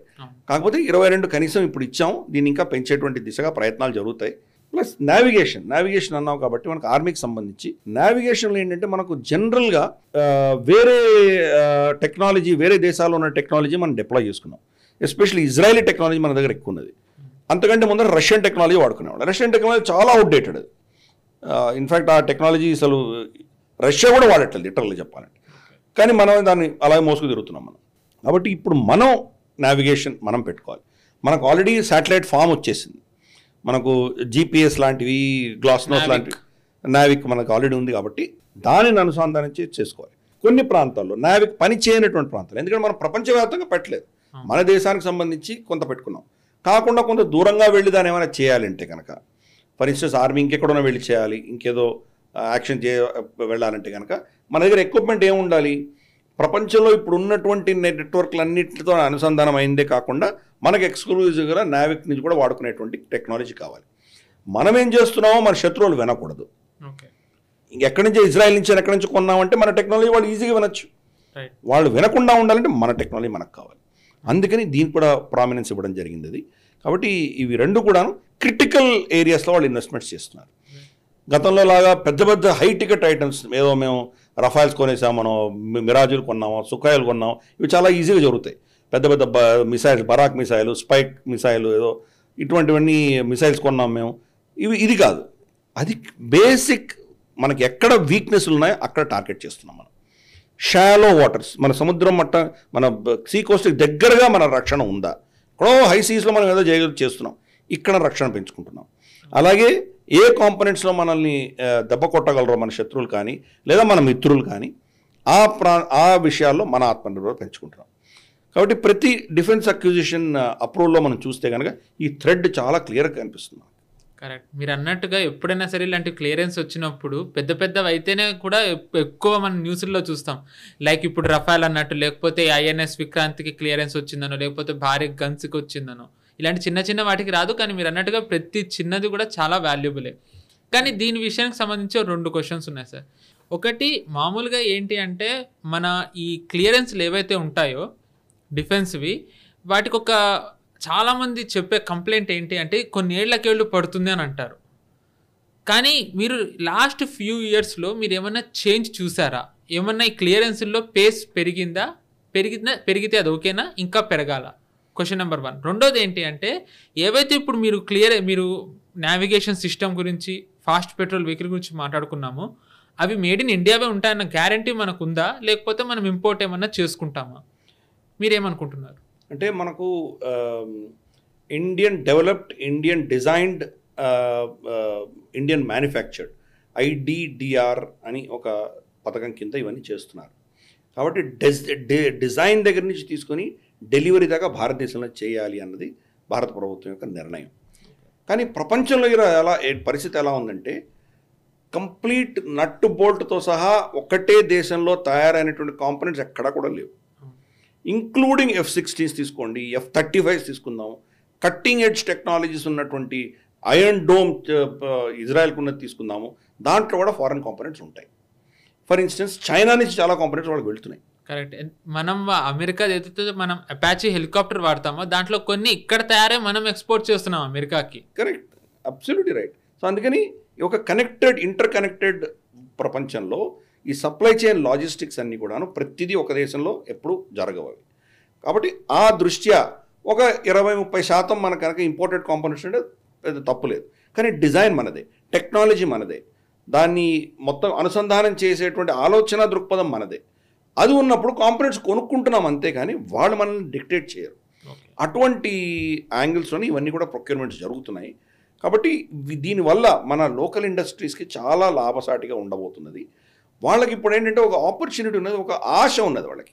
మేము ఇంకా రీసెర్చ్ చేసి కొత్త కొత్త ప్రోడక్ట్స్ తీసుకొస్తే దీనిని మా దేశంలో వీళ్ళు స్వీకరించడానికి ప్రభుత్వం సిద్ధంగా ఉన్నది అన్నది వాళ్ళకి ఒక మెసేజ్ వెళ్తుంది. కాబట్టి ఆ దృష్ట్యా తప్పకుండా ఇది భారత కంపెనీలకే వెళ్తుంది. దాంట్లో 100% ఇండిజినస్ కాంపోనెంట్ ఉండదు అని కూడా ముందరే చెప్తున్నాను. కొంత ఇంపోర్టెడ్ కంటెంట్ ఉంటుంది, కానీ మెజారిటీ మాత్రం భారతదేశంలోనే ఉంటుంది. ఇక్కడి నుంచే ప్రొక్యూర్మెంట్, ఇక్కడి నుంచే డిజైన్ అంతా ఉంటుంది. రెండవది వచ్చేసి మనకు ప్రొక్యూర్మెంట్ ప్రాసెస్లో చాలా ఎఫిషియన్సీస్ వచ్చాయి. గతంలో ఏంటంటే ఫస్ట్ ఆ మీటింగ్సే ఎప్పుడు జరిగేవో ఎవరికి తెలియదు. మీటింగ్ జరిగినప్పుడు అంతా కూడాను బ్యూరోక్రసీ ఎక్కువ డిసైడ్ చేసేది. ఆర్మీకి వాళ్ళకి పాపం శక్తి ఉండేది. రెడ్ టేపిజం అంటారు. రెడ్ టేపిజం అందాము. రెడ్ టేపిజం కంటే కూడా ఒక విధమైనటువంటి లెథార్జీ ఉండేది. మన సిస్టంలో ఆలోచన దృక్పథం ఎలా ఉండేదంటే మేము శాంతి దేశం, శాంతియుతులం, శాంతి కాముకులం మేము, కాబట్టి మేము అస్త్రశస్త్రాల గురించి మాట్లాడడం చాలా తప్పు, నేరం, ఘోరం, ఇటువంటి భావజాలం ఉండేది వాళ్ళకి. ఇంకా చేస్తే కూస్తే ఆర్మీ గొగ్గోలు పెట్టేసి మాకు కావాలి మొర్రో అని వాళ్ళు ఇంకా మేము చచ్చిపోతున్నాం అన్నప్పుడు ఏదో 4 ముక్కలు పడేసేవాళ్ళు, లేకపోతే పట్టించుకునేవాళ్ళు కాదు. ఆ వచ్చేటువంటి ప్రొక్యూర్మెంట్లో కూడా ఎన్ని లావాదేవీలు ఉండవో మనకు తెలుసు. బోఫార్స్ దగ్గర నుంచి తీసుకొని ప్రతి దాంట్లో మనకు ఇన్ఫ్యాక్ట్ అప్పుడు కొన్నటువంటి జీపుల దగ్గర నుంచి, గన్నుల దగ్గర నుంచి ప్రతి దాంట్లో మనకు కొట్టాలని మనం చూసాం మనం. కాబట్టి ఆ దృష్ట్యా అక్కడ డెసిషన్ మేకింగు, నిర్ణయాలన్నీ కూడా బ్యూరోక్రసీ చేసేది. ఆర్మీకి పాపం ఏమీ శక్తి ఉండేది కాదు. ఇప్పుడు ప్రభుత్వం వచ్చాక ఏం చేశారంటే కొన్ని కీలకమైన మార్పులు చేశారు. ఒకటి, ఈ మిడిల్ మెన్ని తీసేశారు. మిడిల్ మెన్ తీసేసి పెద్ద పెద్ద ప్రొక్యూర్మెంట్స్ అన్నీ కూడా మేజర్లీ గవర్నమెంట్ కాంట్రాక్ట్స్ చేస్తున్నారు. రఫైల్ ఫర్ ఇన్స్టెన్స్ గవర్నమెంటే జరుగుతుంది. అలాగే మనకి ఇతరత్ర ఇప్పుడు ఏవైతే మనకు సబ్మరీన్లు కొనబోతున్నామో దాని నుంచి కానీ, లేదా మెరైన్ రఫైల్స్ ఏదో కొనబోతున్నాయి, ఇవన్నీ కూడా గవర్నమెంటే ఉండబోతున్నాయి. తయారు చేసేది అక్కడ డసాల్ట్ ఏవియేషన్ అవ్వచ్చు, కానీ మనం డసాల్ట్ ఏవియేషన్తో మనం కాంట్రాక్ట్ పెట్టుకోవట్లేదు, ఫ్రాన్స్ ప్రభుత్వంతో పెట్టుకుంటున్నాం మనం. కాబట్టి ఆ డసాల్ట్ ఏవియేషన్ తోటి మనకు ఎయిర్క్రాఫ్ట్ సప్లై మనకు ఇప్పించవలసిన బాధ్యత ప్రభుత్వం మీద ఉన్నది, మధ్యవర్తులను తీసేసింది. ఇది ఫస్ట్ నిర్ణయం ప్రభుత్వం చేసింది. రెండవది వాళ్ళు ఏం చేశారంటే డిఫెన్స్ అక్విజిషన్ కౌన్సిల్ యొక్క మీటింగ్స్లో చాలా స్ట్రిక్ట్ అజెండా ఉంటుంది. గతసారి వాళ్ళ అజెండాలో ఏదైనా ప్రశ్నలు ఉండి దాన్ని క్లియర్ చేయలేకపోతే నెక్స్ట్ మీటింగ్ అంతా అది కంపల్సరీ వచ్చి తీరాలి. ఒక విధమైనటువంటి రెస్పాన్సిబిలిటీ ఫిక్స్ చేసి దాన్ని చాలా త్వరితగతిన క్లియర్ చేసేటువంటి ప్రయత్నాలు జరుగుతున్నాయి. మూడవది, అక్కడ మనకు ఆత్మనిర్భరత దృష్ట్యా చాలా నెగిటివ్ లిస్టులు పెట్టుకుంటూ వెళ్ళారు. మనం గత ఎపిసోడ్లో మనం డిస్కస్ చేసాం. 12,300 ఐటమ్స్ మనం కంప్లీట్గా బ్లాక్ లిస్ట్ చేసాం. కాబట్టి వాళ్ళకు ఆప్షనే లేదు, కంప్లీట్గా భారతదేశంలో వెతకవలసిన ఆప్షనే వాళ్ళకు ఉన్నది. కాబట్టి దాని క్లియరెన్స్ చాలా సునాయాసంగా చేయొచ్చు. ఎందుకంటే ఎక్స్టర్నల్గా మనం కొనుక్కోవాలంటే ఆ కంపెనీ యొక్క యాంటీసిడెంట్స్ చూడాలి, వాడు మన శత్రువులు సప్లై చేస్తున్నారా, మనకిచ్చే ఎక్విప్మెంట్ వాడికి ఇస్తున్నాడా, ఇవన్నీ చూసుకోవాల్సి వస్తుంది. మరి అక్కడ ఎటువంటి షరతులు పెడతారు, మన సార్వభౌమత్వాన్ని దెబ్బతినేటువంటి షరతులు ఏమైనా పెడతారా, ఈ ఇబ్బందులన్నీ చాలా ఉంటాయి. అక్కడ మన దేశంలో ప్రక్రియ మనకు ఆ ఇబ్బందులు లేవు కదా. అందుకని అదొక మనకు తొందరగా క్లియరెన్స్ అయ్యే దిశగా అది నడుస్తుంది. జనరల్గా మోదీ ప్రభుత్వంలో అన్ని రంగాలు కూడా ఎఫిషియెంట్గా మనం నిర్ణయాలు తీసుకుంటున్నారు కాబట్టి దీంట్లో కూడా అదే చూస్తున్నాం మనం. ఈ అంశాలన్నిటి వల్ల మనకు ప్రొక్యూర్మెంట్ ప్రాసెస్లో చాలా వేగం పుంజుకొని తొందరగా నిర్ణయాలు జరుగుతున్నాయి. ఆ last but not the least కీలకమైనది ఏంటంటే కొంత బడ్జెట్ని ఆర్మ్డ్ ఫోర్సెస్కి ఇచ్చేశారు. మేము మిమ్మల్ని ప్రశ్నించాం, మీకు ఎమర్జెన్సీ ప్రొక్యూర్మెంట్ అన్న పేరిట మీకు మళ్ళీ డిఫెన్స్ అక్విజిషన్ ప్రాసెస్లో టెండర్లు పిలిపించి టెక్నికల్ ఎవాల్యుయేషను, కమర్షియల్ నెగోసియేషన్స్, ప్రభుత్వ ఇన్వాల్వ్మెంటు ఇవంతా అయ్యేసరికి చాలా సమయం పడుతుంది అనుకుంటే మీకు క్రిటికల్గా మీ ప్రిపేర్డ్నెస్కి మీరు యుద్ధం చేయడానికి మీ క్షమతలు ఏమైనా దెబ్బ తగిలింది అనుకుంటే మమ్మల్ని అడగకుండా మీరు డైరెక్ట్గా ప్రొక్యూర్ చేయొచ్చు అని వాళ్ళకి కొంత బడ్జెట్ ఇచ్చేశారు. దాంతో వాళ్ళు ఏంటంటే చాలా కాంపనెంట్స్ ప్రభుత్వం దగ్గరికి ఈ డిఏసి సైకిల్లో పడకుండా వాళ్ళు కొనేసుకుంటున్నారు. సరే దాంట్లో గొడవ జరగదా అంటే జరిగి ఉండొచ్చు, దాన్ని ఎవరూ ఆపలేరు. ఎందుకంటే ప్రతి మనిషి 100%గా ఒక చిత్తశుద్ధితో పనిచేస్తున్నాడు అని ఎవరు గ్యారంటీ ఇవ్వలేరు. ఎక్కడో లీకేజెస్ అన్న ఉంటాయి. కానీ నిర్ణయం తీసుకోకుండా ఉన్నటువంటి ప్రభుత్వాల వల్ల మన దేశం ఎంత నష్టపోయిందో గతంలో చూసాం. ఏకే యాంటోనీ నిర్ణయం తీసుకునేవారు కాదు ఆయన. ఎందుకు అంటే ఆయన చాలా క్లీన్ మనిషి, ఆయనకు కరప్షన్లో ఎక్కడ పేరు లేదు. ఆయనకు ఎక్కడ సంతకం పెడితే దాని వెనకాల ఎవరి హస్తం ఉందో, ఎవరు దీన్ని తింటున్నారో, దానివల్ల నాకు ఎటువంటి చెడ్డ పేరు వస్తుందో అని చెప్పి ఆయన సంతకం పెట్టకుండా కూర్చున్నాడు. ఆయన దానివల్ల నష్టపోయింది ఎవరు? దేశం నష్టపోయింది, మన ఆర్మ్డ్ ఫోర్సెస్ నష్టపోయాయి. ఆ వ్యక్తిగతంగా ఆయన చాలా క్లీన్గా బయటకు వచ్చారు, కానీ దేశం నష్టపోయింది కదా. కాబట్టి ఇవి ఆలోచన చేయాలి. అందుకని ఈ స్టెప్స్ అన్ని ప్రభుత్వం తీసుకుంది కాబట్టి డిఫెన్స్ ప్రొక్యూర్మెంట్ ప్రాసెస్ చాలా ఎఫిషియెంట్గా అయింది. ఈ గత 10 ఏళ్ళుగా మనం చూస్తే కనుక మనోహర్ పర్రికర్ గారు దాన్ని మొదలుపెట్టారు. తర్వాత బిపిన్ రావత్ గారు, తర్వాత రాజ్నాథ్ సింగ్ గారు, మధ్యలో నిర్మలా సీతారామన్ గారు, వీళ్ళందరూ కూడా దాన్ని అదే పంథాలో తీసుకువెళ్ళారు. కాబట్టి ఇప్పుడు మనకు దాని యొక్క గుణం చూస్తున్నాం, దాని ఇంపాక్ట్ చూస్తున్నాం. మనం ఆర్మ్డ్ ఫోర్సెస్కి సపోర్ట్ స్ట్రక్చర్ అనేది ప్రొక్యూర్మెంట్లో గణనీయంగా పెరిగింది. రైట్ సార్, ఇది మీరు ఏదైతే చెప్తున్నారో ఇది చాలా శుభపరిణామం. ఎందుకంటే సైనికులది వాళ్ళ సేఫ్టీ కానివ్వండి, వాళ్ళకున్న అవసరాలని దృష్టిలో పెట్టుకుని వాళ్ళు ఏదైతే గవర్నమెంట్ ఒక పేస్ పెంచిందో ఇది చాలా శుభపరిణామం. అంటే దీన్ని బట్టి ఏంటంటే వాళ్ళు ఎంత కేర్ వాళ్ళు చూపిస్తున్నారు అనేది మనకు తెలుస్తుంది. Last 2 episodes of defence roundup మీరు చూశారు. మేము ఆ 2 ఎపిసోడ్లలో కేవలం మీకు వార్తలు మాత్రమే అందించాం. కానీ ఇప్పటి నుంచి వార్తలతో పాటుగా మీకు ఒక కొత్త 3 సెగ్మెంట్స్ ప్రజెంట్ చేయబోతున్నాం. వీటిలలో మొదటిది ఏంటి అంటే మన భారతదేశంలో రక్షణ విభాగానికి సంబంధించిన ఒక సంస్థ గురించి, అది గవర్నమెంట్ అవ్వచ్చు లేకపోతే ప్రైవేట్ అవ్వచ్చు. ఆ సంస్థ చేస్తున్న కృషి, వాళ్ళ గ్రోత్, వాళ్ళ హిస్టరీ, వీటి గురించి మేము మీకు ఒక డీటెయిల్డ్ అనాలిసిస్ ఇవ్వబోతున్నాం. రెండోది ఒక వెపన్, భారతదేశం డిజైన్ చేసి తయారు చేసి ఫోర్సెస్కి ఇస్తున్న వెపన్, దాని ఇంపార్టెన్స్ అండ్ దాని స్పెషాలిటీ. ఇంకొకటి మూడోది అతి ముఖ్యమైనది, మన భారతదేశం రక్షణ కోసం ఎంతోమంది సైనికులు అమరులయ్యారు. వాళ్ళలో ఒక సైనికుడి గురించి మనం ప్రతి డిఫెన్స్ రౌండప్ ఎపిసోడ్లోనూ మాట్లాడుకోబోతున్నాం. ఫస్ట్ కంపెనీ గురించి వచ్చినట్టయితే BEL, భారత్ ఎలక్ట్రానిక్స్ లిమిటెడ్. 1954లో స్థాపించిన ఈ కంపెనీ ఇప్పుడు 70 ఏళ్ళు పూర్తి చేసుకుంది. ఈ 70 ఏళ్లలో ఎప్పుడూ చూడనంత గ్రోత్ ఈ కంపెనీకి వచ్చింది. దీనికి ఇప్పుడు చెప్పాలంటే మన గవర్నమెంట్ నవరత్న స్టేటస్ కూడా ఇచ్చింది. అసలు ఈ నవరత్న స్టేటస్ అంటే ఏంటి, ఈ కంపెనీ గ్రోత్ ఎలా ఉంది, దీనివల్ల మన ఫోర్సెస్కి ఎలాంటి లాభం జరుగుతుంది, ఆత్మనిర్భర్ భారత్లో ఈ కంపెనీ పోషిస్తున్న భూమిక ఏంటి చెప్తారా? అంటే మనకు నవరత్నాలు అన్నవి ఎస్పెషల్లీ ఎక్కువ చూస్తే కనుక మన ఆయిల్ సెక్టర్లో ఎక్కువ ఉంటాయి. దేశానికి సంబంధించిన ఆర్థిక పరిస్థితులలో, ఆర్థిక రంగానికి సంబంధించి పెద్ద భూమిక, పెద్ద భాగం వాళ్ళు ఎవరైతే కంట్రిబ్యూట్ చేస్తారో ఆ కంపెనీలు, ప్రభుత్వ రంగ సంస్థలు ఏవైతే ఉన్నాయో వాటిని రత్నాల కింద వర్ణించారు. దాంట్లో 9 కంపెనీలు ఎక్కువగా ఉన్నాయి. మెజారిటీ చూస్తే ఆయిల్ కంపెనీలే, Indian Oil Corporation, Bharat Petroleum, ఇటువంటివే ఉంటాయి అక్కడ. తర్వాత చూస్తే BHEL లాంటి కంపెనీలు ఉంటాయి, అలాగే MTNL లాంటివి. అంటే చాలా కీలకమైనటువంటి సెక్టర్స్ ఏవైతే ఉన్నాయో దాంట్లో ఉంటాయి. అలాగే BEL కూడా దాంట్లో యాడ్ చేయడం మనం చూసాం. మనం గత ప్రభుత్వాలు ఏం చేసామంటే ఎక్కువ శాతం మనం ఇంపోర్ట్ చేసుకునేవాళ్ళం కాబట్టి వీళ్ళకి పెద్దగా పని ఉండేది కాదు. అయినా పాపం వాళ్ళు చేతనైనంత కొంత ఎలక్ట్రానిక్ ఎక్విప్మెంట్ అంతా కూడా మన ఫోర్సెస్కి ఇచ్చే ప్రయత్నాలు గతంలో చేశారు వాళ్ళు. ఎప్పుడైతే ఆత్మనిర్భర్ భారత్ దృష్ట్యా ఈ ప్రభుత్వాలు ఇంపోర్ట్స్ ఆపేశాయో వీళ్ళ యొక్క BEL యొక్క ఆపర్చునిటీస్, భారత్ ఎలక్ట్రానిక్స్ లిమిటెడ్ యొక్క ఆపర్చునిటీస్ గణనీయంగా పెరిగాయి. వాళ్ళ రేంజ్ పెరిగింది. Almost army, navy, air force వీళ్ళందరికీ సంబంధించినటువంటి కమ్యూనికేషన్స్ ఈరోజు బీఈఎల్ చేస్తుంది. గతంలో మనం ఎక్కడి నుంచో తెచ్చుకోవాల్సిన పరిస్థితి మనకు ఫర్ ఇన్స్టెన్స్ అమెరికా లాంటి దేశాల మీద ఆంక్షలు విధించినప్పుడు మన పరిస్థితి ఏంటి? కాబట్టి ఈ టెక్నాలజీని మనమే ఇండిజినస్గా డెవలప్ చేసుకుంటున్నప్పుడు ఇంకా అప్పుడు ప్రైవేట్ రంగ సంస్థలు అయితే పెద్ద గొప్పగా లేవు. కాబట్టి పబ్లిక్ రంగ సంస్థల్లో కూడా బీఈఎల్ చాలా గణనీయంగా చాలా దశకాలుగా వాళ్ళు పనిచేస్తూ వచ్చారు. ఈ ప్రభుత్వం వచ్చిన తర్వాత 5th గేర్కి షిఫ్ట్ అయ్యారు వాళ్ళు. మేజర్గా అది చేంజ్ జరిగింది. ఒక పెద్ద అడ్వాంటేజ్ ఏంటంటే, సరే నా థియరీ ఎలాగో ఉన్నది దాని గురించి సపరేట్గా చర్చిద్దాం. ఢిల్లీ హెడ్ క్వార్టర్స్ లేని ప్రభుత్వ రంగ సంస్థలన్నీ బాగా పనిచేస్తున్నాయి. ఢిల్లీలో హెడ్ క్వార్టర్స్ ఉన్నవే భ్రష్టు బట్టి గబ్బిళలు కొట్టున్నాయి. ఇది బెంగళూరులో ఉంది, అందుకని అద్భుతంగా పనిచేస్తాం. ఇస్రో కూడా అంతే. ఇస్రో అక్కడ లేదు కాబట్టి అద్భుతంగా పనిచేస్తాం. మన డిఫెన్స్ రంగంలో చూస్తేనో, స్పేస్ రంగంలో చూస్తేనో ఇటువంటివి చాలా కొద్దిపాటి సంస్థలు మాత్రమే అద్భుతంగా ఎందుకు పనిచేస్తున్నాయంటే ఢిల్లీలో లేవు. ఢిల్లీలో ఉంటే ఆ బ్యూరోక్రసీ, ఆ బానిసత్వపు ఏదైతే సిస్టమ్ ఉందో ఆ సిస్టంలో ఉన్న మగ్గి ఎందుకు పని రాకుండా తయారయ్యేవి. సో ఎనీవే అది ఒక అంశం. అయితే వీళ్ళ యొక్క ఏమంటారంటే రేంజ్ ఎంత పెంచుకున్నారో చూస్తామంటే మనకు కమ్యూనికేషన్ ప్రోడక్ట్స్ ఎలాగో ఉన్నాయి వాళ్ళకి. అలాగే మనకు రెడార్స్ కావచ్చు, లేదా మనకు నేవీకి సంబంధించిన కమ్యూనికేషన్ సిస్టమ్స్ కావచ్చు. కమ్యూనికేషన్స్లో మనకు చాలా టైప్స్ ఆఫ్ కమ్యూనికేషన్స్ ఉంటాయి.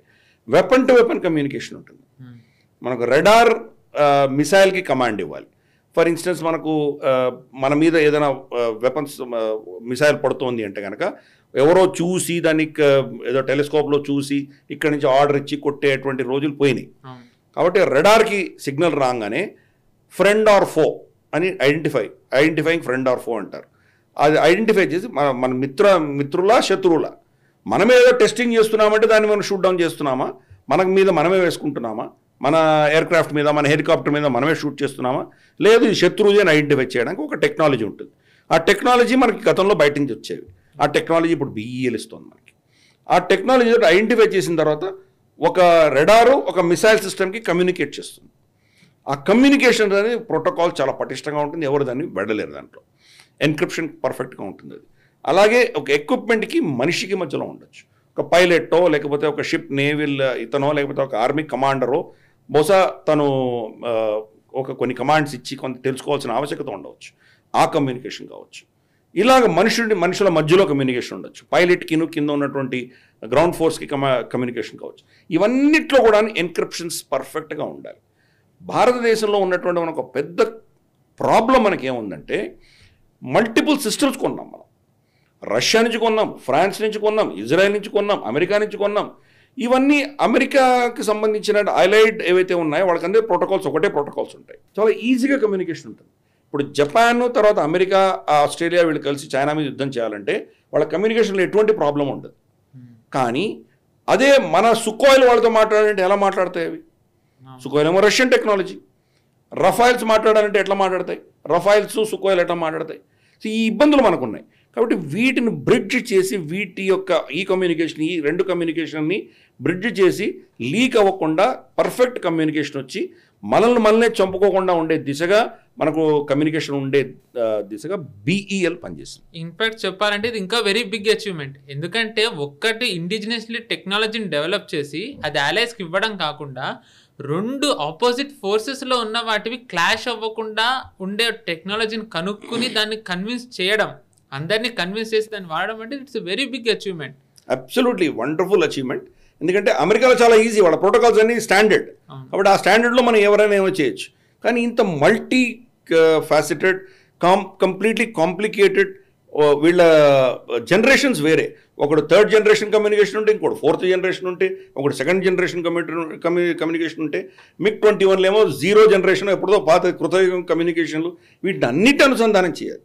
ఎప్పుడో 10 ఏళ్ల క్రితం పంపించిన శాటిలైట్కి ఉన్న టెక్నాలజీ వేరే, ఇప్పుడు లేటెస్ట్గా వెళ్ళిన శాటిలైట్ టెక్నాలజీ వేరే. వీటిని అనుసంధానం చేసుకుని చేయడం చిన్న పని కాదు. కాబట్టి మేజర్ అచీవ్మెంట్ వాళ్ళది. లేటెస్ట్గా ఇప్పుడు చూస్తే కనుక ఎలక్ట్రానిక్ వార్ఫేర్. గతంలో ఎలక్ట్రానిక్ వార్ఫేర్ ఉండేది కాదు. అందరూ కత్తులు కటార్లు వేసి కొట్టుకునేవాళ్ళు, అస్త్రాలు బాణాలు వేసుకునేవాళ్ళు, తర్వాత మిసైల్స్ వేసుకుంటున్నారు, గన్నులు బుల్లెట్ షూట్ చూసుకునేవాళ్ళు, క్యానన్స్ కొట్టుకునేవాళ్ళు. ఇప్పుడు ఎలక్ట్రానిక్ వార్ఫేర్ నడుస్తుంది. ఎలక్ట్రానికలీ మన శత్రువు యొక్క స్థావరాలలో మనం ఎలక్ట్రానిక్గా అటాక్ చేయొచ్చు. అక్కడ పవర్ తీసేయచ్చు, అక్కడ ఏదో పవర్ స్టేషన్ మంట వచ్చి అక్కడ కాలిపోయే దిశగా మనం చేయొచ్చు, వాడి వెపన్స్ని టార్గెట్ చేయొచ్చు, వాడి కమ్యూనికేషన్ టార్గెట్ చేయొచ్చు, వాడి శాటిలైట్స్ని టార్గెట్ చేయొచ్చు. ఇవన్నీ కూడా ఎలక్ట్రానిక్గా మనం ఇక్కడే కూర్చొని దాన్ని కంట్రోల్ చేసేటువంటి కెపాసిటీ బిల్డ్ చేసుకోవాలి. అది BEL చేస్తుంది.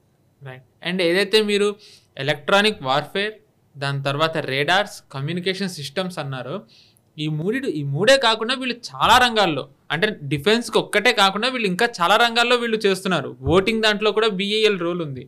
కానీ ఇది డిఫెన్స్ రౌండా కాబట్టి మనం కేవలం డిఫెన్స్కే పరిమితం అవుతూ మాట్లాడదాం. ఇందాక మీరు ఇందాక చెప్పినట్టుగా ఏవైతే కమ్యూనికేషన్, ఎలక్ట్రానిక్ వార్ఫేర్, రేడార్లే ఉన్నాయి, ఇవే కాకుండా వీళ్ళు చాలా ఇంపార్టెంట్ ఒక మిసైల్స్ కూడా తయారు చేస్తారు. Akash missile and QRSAM. అసలు అంటే ఆకాష్ మిసైల్ వల్ల మనకి ఏ రకమైన బెనిఫిట్ ఉంది, ఏ రకంగా ఇది మన దేశాన్ని సెక్యూర్ చేస్తుంది, ఒక్కసారి చెప్తారా? ఆకాష్ మిసైల్ అన్నది ఒక చాలా చాలా కాలం క్రితమే BEL తయారు చేయడము, దాన్ని మన అమ్ముల పొదలు పెట్టడం జరిగింది. అది ఇన్ఫ్యాక్ట్ ఆకాష్ మిసైల్ అన్నది ఒక షార్ట్ రేంజ్లో మనం శత్రువుల యొక్క ఏ అసెట్ వచ్చినా, వాళ్ళ హెలికాప్టర్స్ కావచ్చు, వాళ్ళ మిసైల్స్ కావచ్చు, వాళ్ళ ఎయిర్క్రాఫ్ట్స్ కావచ్చు, వాటిని షూట్ డౌన్ చేయగలిగిన కెపాసిటీ షార్ట్ రేంజ్లో మన దగ్గర ఉన్నది. ఇన్ఫ్యాక్ట్ మనకు ఈ గత కొన్ని సంవత్సరాలుగా మనకు డిఫరెంట్ రేంజెస్లో మన శత్రువులను అటాక్ చేయగలిగినటువంటి కెపాసిటీ మన దగ్గర పెంచుకున్నాం మనం.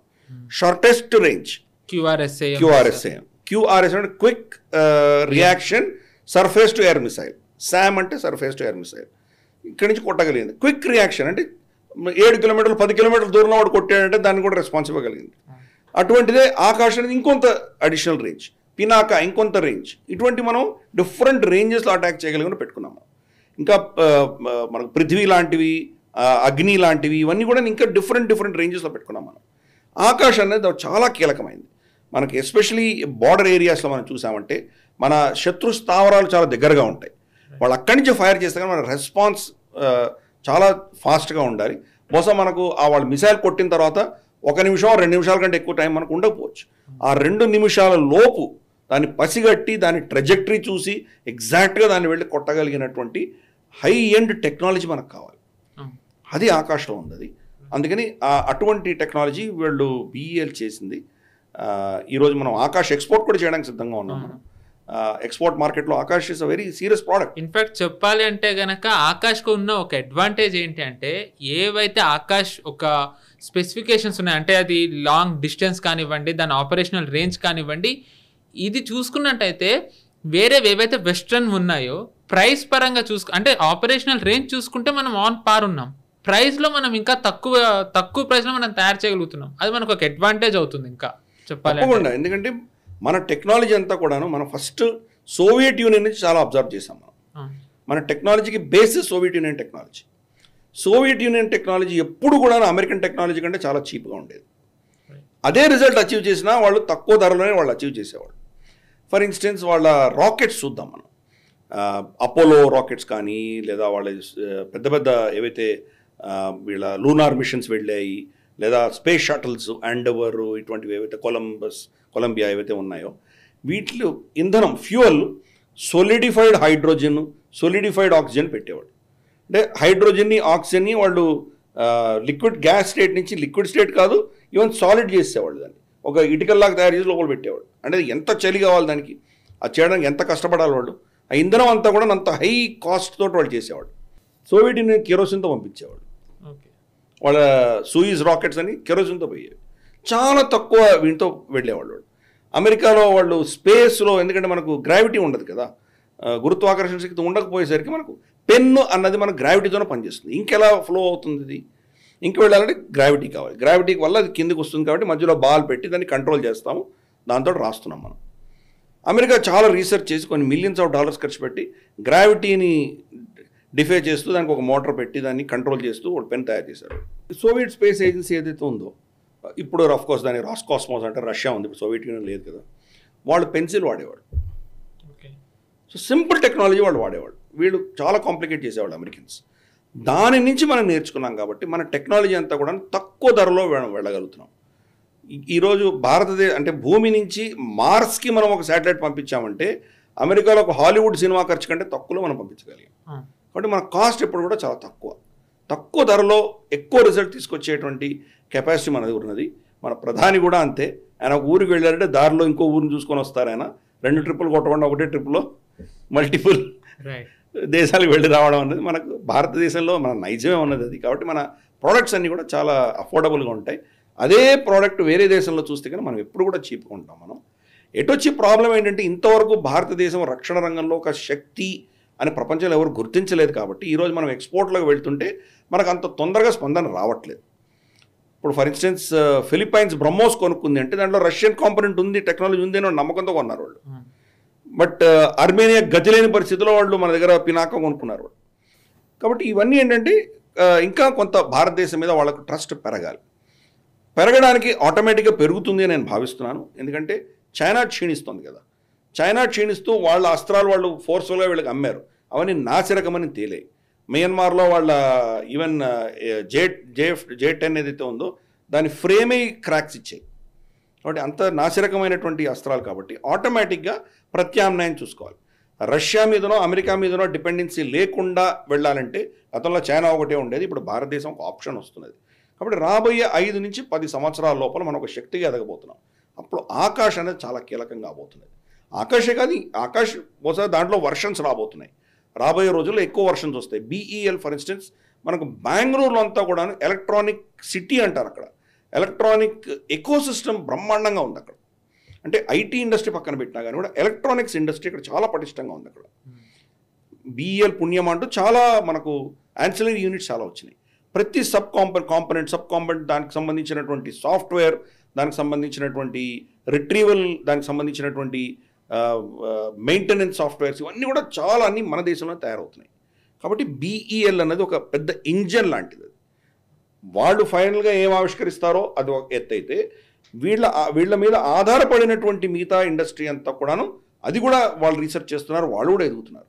కాబట్టి ఇది ఒక పెద్ద మనకు ఒక ఎలక్ట్రానిక్ పెద్ద జాయింట్.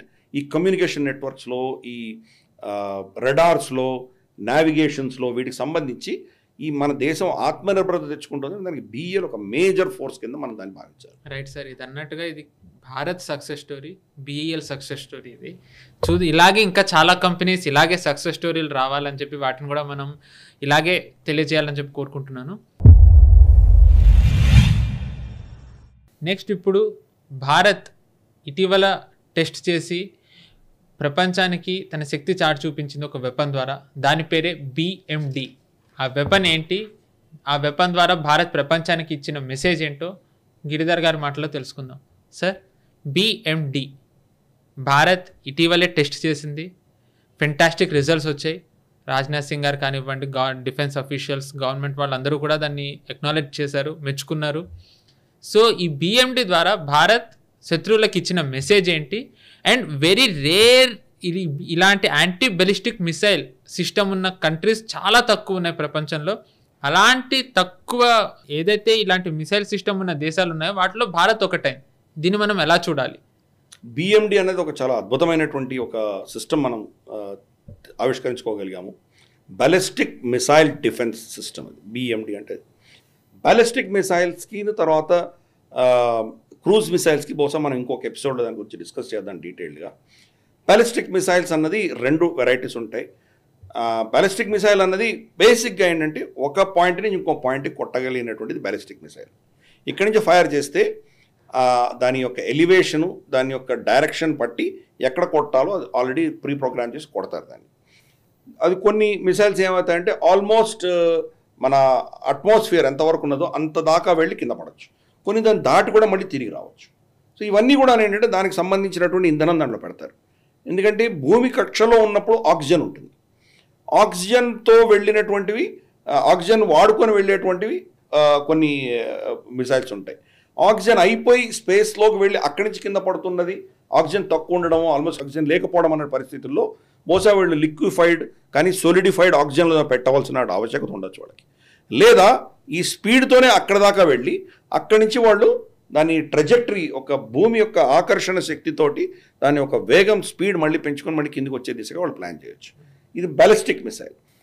దీని యొక్క స్పీడ్ చాలా భూమి మీద పడేటప్పుడు చాలా స్పీడ్ పుంజుకుంటుంది అది.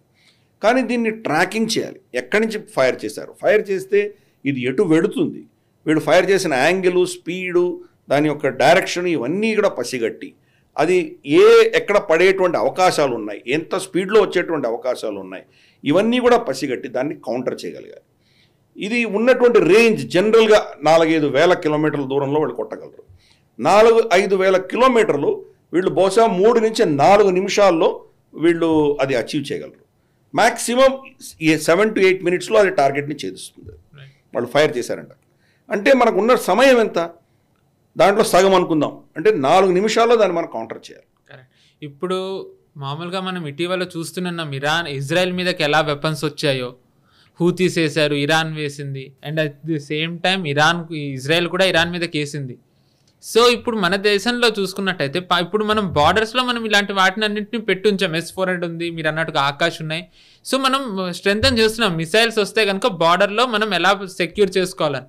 కానీ ఇవే కంట్రీస్, చైనా కానివ్వండి, హైపోథెటికల్లీ వాళ్ళు గనక వైజాగ్కో లేకపోతే ముంబయో మనం ఏవైతే ఫినాన్షియల్ హబ్స్ ఉన్నాయో, ఇంపార్టెంట్ సిటీస్ ఉన్నాయో వాటిని కనుక టార్గెట్ చేస్తే కరెంట్లీ మన దగ్గర అలాంటి కాపాడే సెక్యూరిటీ లేదు. మన దగ్గర చెప్పాలంటే Israel version of iron dome, ఆరో, డేవిడ్ స్లింగ్ లేవు. సో ఈ BMD ద్వారా మనకు అలాంటిది ఒకటి వచ్చింది అనుకోవచ్చా? తప్పకుండా. ఇది మనం చేసేది అన్నది వాటిని రీప్లేస్ చేయడానికి. ఎందుకంటే మన మీద పేట్రియట్ మిసైల్స్ కొనుక్కోండి మా దగ్గర అని చెప్పి అమెరికా మన మీద చాలా ఒత్తిడి తీసుకొచ్చారు. మనం పేట్రియట్ మిసైల్స్ తీసుకోకుండా S-400కి వెళ్ళాం మనం. దాని మీద అమెరికా మన మీద చాలా గుర్రుమని ఉంది. S-400 కూడా మనం ఎందుకు తీసుకున్నాము, మన శత్రువు దగ్గర ఉంది కాబట్టి, చైనా దగ్గర ఉంది కాబట్టి తీసుకున్నాం. దాన్ని రివర్స్ ఇంజనీరింగ్ చేసి మనమే మన ఇండిజినస్ ప్రోడక్ట్ తీసుకొచ్చే ప్రయత్నం మనం చేస్తాం. ప్రాజెక్ట్ కుష్, అది కరెక్ట్, ప్రాజెక్ట్ కుష్ అన్న. సో అన్ని లీక్ చేస్తున్నాం నెక్స్ట్ ఎపిసోడ్కి. ఎనీవే, సో దానికి సంబంధించి మనకు S-500 వాళ్ళు డెవలప్, మన ఇద్దరు కలిసి చేద్దామని రష్యా మనకు ఆఫర్ ఇచ్చింది.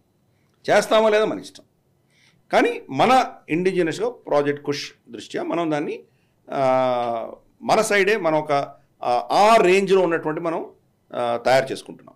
లేటెస్ట్గా వచ్చినట్టు ఇన్ఫర్మేషన్ మనకి ఏంటి, S-400 రమారమి 80% పైబడి శత్రువులు అంటే సిమ్యులేట్ చేసి వీళ్ళు టెస్ట్ చేసినప్పుడు 80% అన్నిటి కూడా వాళ్ళు కౌంటర్ చేయగలిగింది. అంటే 20% తప్పించుకున్నాయనే కదా అర్థం. సో దాని ఎఫిషియన్సీ పెంచవలసిన ఆవశ్యకత ఉంది. రష్యా ఏమంటుందంటే S-500 కొనుక్కోండి మా దగ్గర, లేదా మన ఇద్దరం కలిసి డెవలప్ చేద్దాం, S-500లో ఇంకా టెక్నాలజీ పటిష్టంగా ఉంటుంది, దీన్ని మనం కౌంటర్ చేయొచ్చు అంటున్నాం. ఇవన్నీ పెద్ద పెద్ద పేర్లు వింటున్నాం మనం, ఆకాష్, పినాక, తర్వాత BMD, ఇవన్నీ వింటున్నాం. కానీ నిజంగా ఇవి చేసేదంతా ఏంటంటే మన దేశాన్ని రక్షణ వలయం ఒకటి తయారు చేసే ప్రయత్నం చేస్తున్నారు వాళ్ళు. గతంలో నువ్వు చెప్పినట్టు మన దగ్గర బహుశా అంత టెక్నాలజీ లేకుండా ఉండింది. నిజంగా యుద్ధం అంటూ వస్తే కనుక మనం కాపాడుకోవడానికి చాలా తక్కువ మన దగ్గర ఉన్నటువంటి అస్త్రాలు లేదా ఇంపోర్ట్ చేసుకున్నటువంటి పరిస్థితి. ఇప్పుడు ఆ గ్యాప్స్ అన్ని ఫిల్ చేసుకుంటూ వెళ్తున్నాం. ఈ 5 నుంచి 10 కిలోమీటర్ల దూరం లోపల మనల్ని వాళ్ళ బేస్ నుంచి ఫైర్ చేస్తే ఏంటి.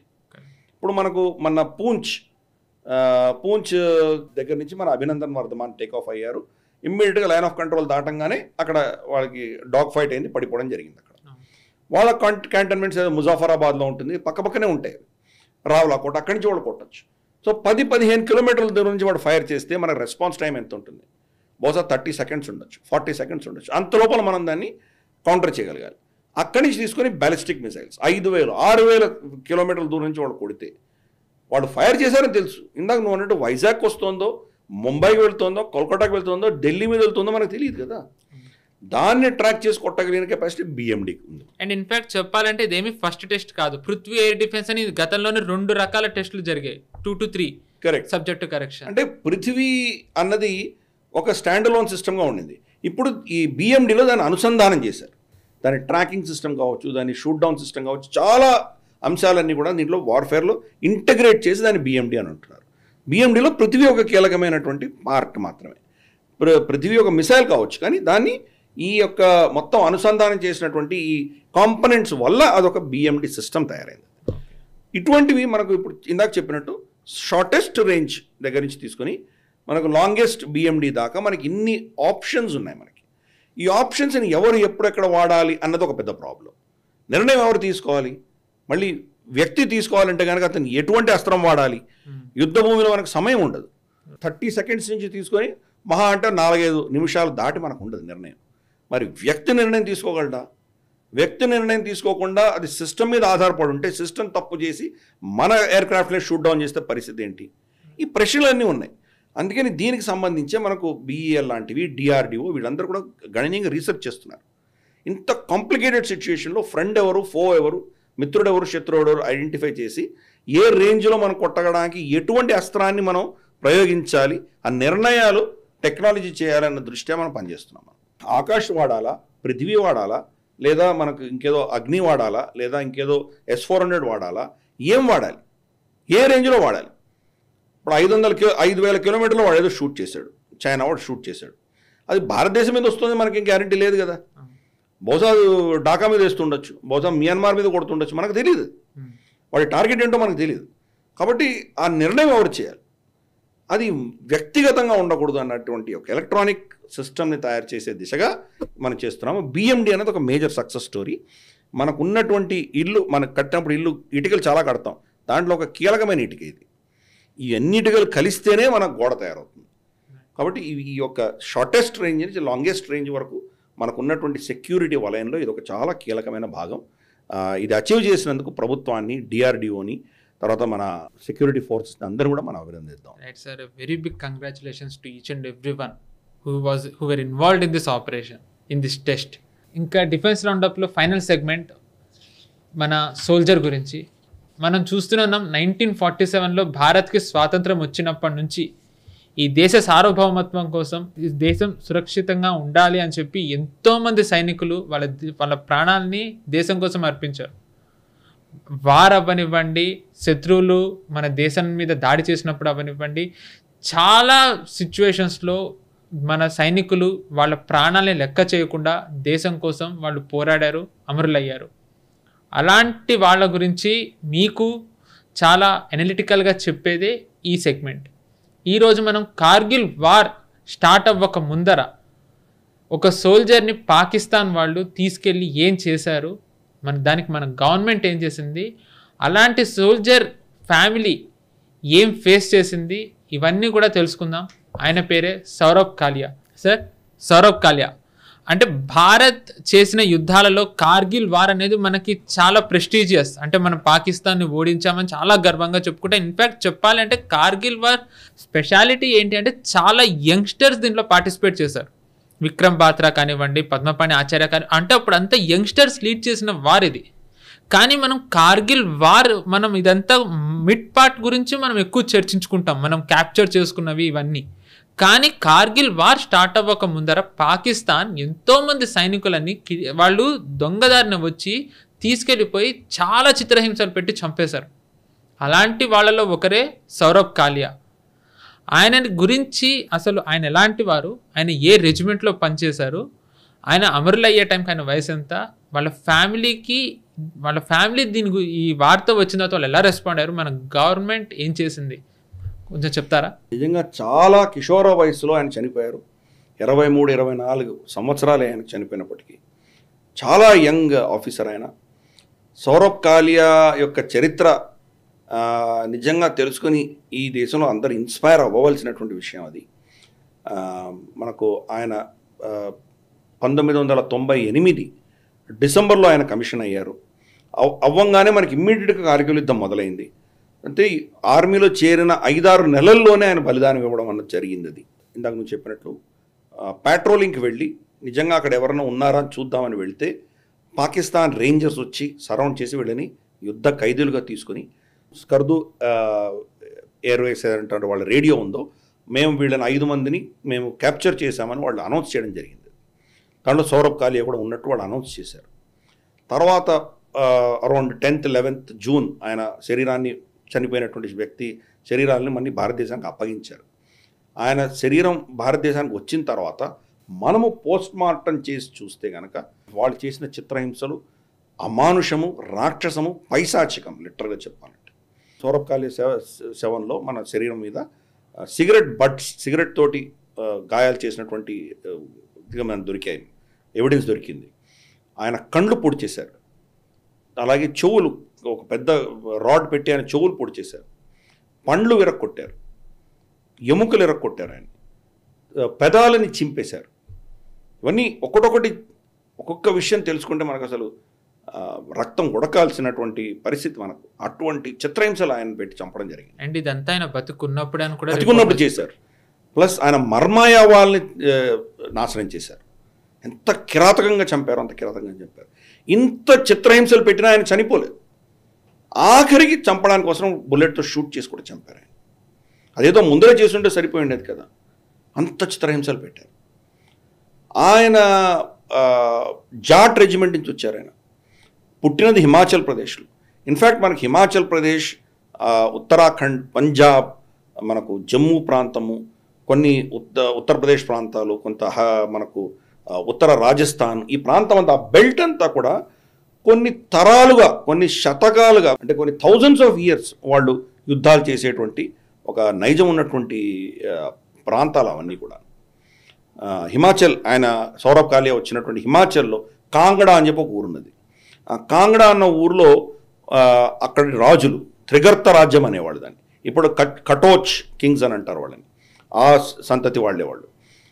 రాముడితో యుద్ధం చేశారు వాళ్ళు. శ్రీరాముడితోటి త్రేతాయుగంలో వాళ్ళు యుద్ధం చేశారు. బ్రిటిష్ వాళ్ళతో యుద్ధం చేశారు. ఈ మధ్యలో ప్రతి కొన్ని 20-30 సంవత్సరాలకు ఒక యుద్ధం చేసేవాళ్ళు. యుద్ధం చేయని తరం లేదు వాళ్ళకి, ప్రతి తరం యుద్ధం చేశారు. అటువంటి సంస్కృతి నుంచి వచ్చినటువంటి వ్యక్తి సౌరభ్ కాలియా. కాబట్టి ఆ యుద్ధ పటిమ, యుద్ధం చేయాలి అన్నటువంటి ఇది ఆయనలో చాలా సుదీర్ఘంగా ఉండింది. అది ఆయన వెళ్ళి అక్కడ బలిదానం ఇవ్వడం, ఇటువంటి వ్యక్తులను మనం స్మరించుకోవాలి. కార్గిల్ విజయ దివస్ మననే మనం సెలబ్రేట్ చేసుకున్నాం రీసెంట్గా. 25వ సంవత్సరం జరిగింది. మనం విజయాన్ని గురించి మనం మాట్లాడుకున్నాం. కానీ ఈ విజయం వెనకాల ఉన్నటువంటి బలిదానాలు, ఈ విజయం వెనకాల ఉన్నటువంటి ఇటువంటి భయంకరమైనటువంటి నిజాలు తెలుసుకోవాల్సిన ఆవశ్యకత ఉన్నది.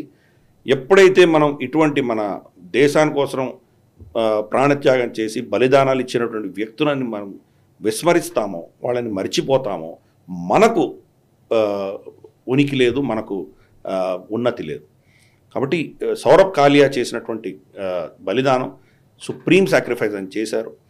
అన్ఫార్చునేట్గా బహుశా ఆయనకు జరగవలసినటువంటి న్యాయం జరగలేదని మనం యాక్సెప్ట్ చేయాలి. ప్రభుత్వాలు ఏదో పాకిస్తాన్కి జెనీవా కన్వెన్షన్ మీరు ఉల్లంఘించారు, యుద్ధ ఖైదీని మీరు చిత్రహింసలు పెట్టడానికి వీల్లేదు, మీరు ఎందుకు చిత్రహింసలు పెట్టారు అని చెప్పి ఏదో నోటీస్ మనం వాళ్ళకి ఇష్యూ చేశాము. ఇష్యూ చేసినంత మాత్రాన పాకిస్తాన్ మేమేం చేయలేదు, మాకేం తెలియదు, ఆయన ఏదో వాతావరణం వల్ల ఏదో ప్రాబ్లమ్స్ ఉండి ఉండొచ్చు, ఎక్కడో కింద పడి దెబ్బలు తగిలించుకొని ఉండొచ్చు, మాకు తెలియదు అని చెప్పి చేతులు దులిపేసుకున్నారు. వాళ్ళు చాలా క్రిస్టల్ క్లియర్గా పోస్ట్ మార్టంలో తెలిసింది మనకి ఆయన ఎలా చిత్రహింసలు పెట్టారు. వాళ్ళ ఫారెన్ మినిస్టర్స్ కూడా మాకు దీంతో ఏం సంబంధం లేదు, కావాలంటే వాళ్ళ కుటుంబాన్ని కలుస్తాము, సౌరభ్ కాలియాకి ఏం జరిగిందో చెప్పమనండి, మేము కూడా ఎంక్వైరీ చేస్తామంటూ వాళ్ళు తూతు మంత్రంగా ఇన్ఫాక్ట్ 1999 టైంలో, అంటే కార్గిల్ వార్ టైంలో అయితే కనుక వీళ్ళు రియాక్ట్ అయింది 2012 ఆ టైంలో. కరెక్ట్. ఇంతకాలం పట్టింది. వాళ్ళ తండ్రి సౌరభ్ కాలియా తండ్రి పాపం ఆయన వెళ్ళని ప్రాంతం లేదు. ప్రతి దేశానికి ఆయన లెటర్ రాశారు. ఇజ్రాయెల్కి రాశారు, యూకేకి రాశారు, యూఎస్ఏకి రాశారు, పాకిస్తాన్కి రాశారు. భారత ప్రభుత్వంలో ప్రతి డిపార్ట్మెంట్కి వెళ్ళి ఆయన అడగడం జరిగింది. ఇది ఒక వార్ క్రైమ్ కింద మీరు రికగ్నైజ్ చేయండి, వార్ క్రైమ్ కింద రికగ్నైజ్ చేసి జెనీవాలో మీరు వెళ్ళి సౌరభ్ కాలియా జరిగినటువంటి ఘటనని ఎవిడెన్స్ పెట్టండి, అక్కడ పెట్టి పాకిస్తాన్ని ఒక వార్ క్రిమినల్గా మీరు చిత్రీకరించండి అని చాలా పాపం చాలా కష్టపడి తండ్రి ఆయన చాలా మొరపెట్టుకుని ఆయన చెప్పడం జరిగింది. అన్ఫార్చునేట్లీ ఏ ప్రభుత్వం కూడా ఆ దిశగా పని చేయలేదు. సరే, వాళ్ళకు ఉన్నటువంటి లాజిక్స్ ఉన్నాయి ఎందుకు చేయలేదు అంటే కనుక, ఎందుకంటే జెనీవాకు వెళ్ళాము అంటే కనుక ఈ యొక్క కశ్మీర్ సమస్య ఏదైతే ఉన్నదో దాన్ని మళ్ళీ మనమే ఇంటర్నేషనలైజ్ చేసినట్టు అవుతుంది అన్నటువంటి అభిప్రాయం ఉన్నది. ఎందుకంటే ద్వైపాక్షికంగానే ఈ కశ్మీర్ సమస్యను మనం పరిష్కరించుకోవాలి, ఇంకో మూడో పార్టీకి దీంట్లో ప్రమేయం లేదు అన్నది, ఎస్పెషల్లీ షిమ్లా అగ్రిమెంట్ తర్వాత మనం ఏదైతే స్టాండ్ తీసుకున్నామో ఆ స్టాండ్కి విరుద్ధంగా వెళ్ళినట్టు అవుతుంది. ఇది ఒక ప్రాబ్లం. రెండవది, కార్గిల్ అన్నది మనం యుద్ధం కింద ఎవరు పరిగణించట్లేదు, ఇది ఇన్కర్షన్ అంటున్నారు. అంటే చొరబాటుదారులు వచ్చారు, వాళ్ళని మనం వెనక్కి తోసాం. పాకిస్తాన్తో యుద్ధం చేయలేదు, మనం పాకిస్తాన్తో యుద్ధ ప్రకటన చేయలేదు. కాబట్టి మనకు వాణిజ్యం జరిగేది, మన అంబాసిడర్ అక్కడ ఉండేవారు, వాళ్ళ అంబాసిడర్ ఇక్కడ ఉండేవాళ్ళు, రెండు దేశాల మధ్యలో ట్రేడ్ వాణిజ్యం జరుగుతుండే, అన్నీ జరుగుతుండేవి. కాబట్టి దీన్ని ఒక యుద్ధం కింద ఎవరు ట్రీట్ చేయట్లేదు. కాబట్టి యుద్ధ ఖైదీ అని చెప్పి ఎలా చెప్తాం మనం, చిత్రహింసలు ఎవరు చేశారు, ఇవన్నీ పెద్ద ఇష్యూస్ ఉంటాయి. అందుకని మనం బహుశా వెళ్ళలేదు ప్రభుత్వాలు. ఏదో విధంగా పాకిస్తాన్ని ఎక్స్పోజ్ చేయవలసిన బాధ్యత భారత ప్రభుత్వం తప్పకుండా ఉన్నది. ఆ రిపోర్ట్స్ అన్నీ కూడా పబ్లిక్ చేయాలి. బహుశా దాన్ని ఏదైనా ప్రైవేట్ మన వివేక్ అగ్నిహోత్రి లాంటి వాళ్ళు, ఇంకెవరైనా ఇటువంటి వాళ్ళు, మన ధార్ లాంటి వాళ్ళు వీళ్ళందరూ కూడా దాన్ని బహుశా సౌరభ్ కాలియా చిత్రాన్ని మళ్ళీ తీయవలసిన ఆవశ్యకత ఉన్నది. పాకిస్తాన్ యొక్క పాశవికతని మళ్ళీ ఎక్స్పోజ్ చేయవలసిన ఆవశ్యకత ఉన్నది. సౌరభ్ కాలియా కుటుంబం అంతా ఎంత కష్టపడినా కానీ అన్ఫార్చునేట్లీ ఆయనకు న్యాయం జరగలేదు. క్రమేపీ ఆయన ప్రజల మనసు నుంచి మన మెమరీ నుంచి వెళ్ళిపోకుండా ఉండడానికి కోసం మొట్టమొదటి హీరోగా ఆయనని మనం ఈరోజు స్మరించుకుంటున్నాము. ఆయన గురించి చర్చించడం జరిగింది. మనదైన కొద్దిపాటి శక్తితోటి మన ప్రేక్షకులు ఎంతమంది ఉన్నారో వాళ్లకు ఇది షేర్ చేసుకోవడం వల్ల మన బాధ్యతని కొంతైనా తీర్చుకోగలుగుతున్నామని నేను భావిస్తున్నాను. కాబట్టి ఇటువంటి వీర భారతీయులని మనం ప్రతి ఎపిసోడ్లో కూడా తలుచుకుందాము. సౌరభ్ కాలియా గారి యొక్క బలిదానానికి మనం జోహార్లు అర్పిద్దాం. రైట్ సార్, నిజంగానే పాకిస్తాన్ చేసిన నేరాలని భారత్ ఎప్పుడూ క్షమించదు. ఎట్ ది సేమ్ టైం ఇదే పాకిస్తాన్ చేసిన కుట్రల్ని తిప్పికొట్టే ప్రయత్నంలో అమరులైన ఎటువంటి సోల్జర్ని కూడా ఏ భారతీయుడు ఎప్పటికీ మర్చిపోడు. Right sir, thank you very much. ఎంతో విలువైన ఇన్ఫర్మేషన్ని మాకు ఈరోజు అందించారు. చూశారు కదా, ఇది వాటి డిఫెన్స్ రౌండప్.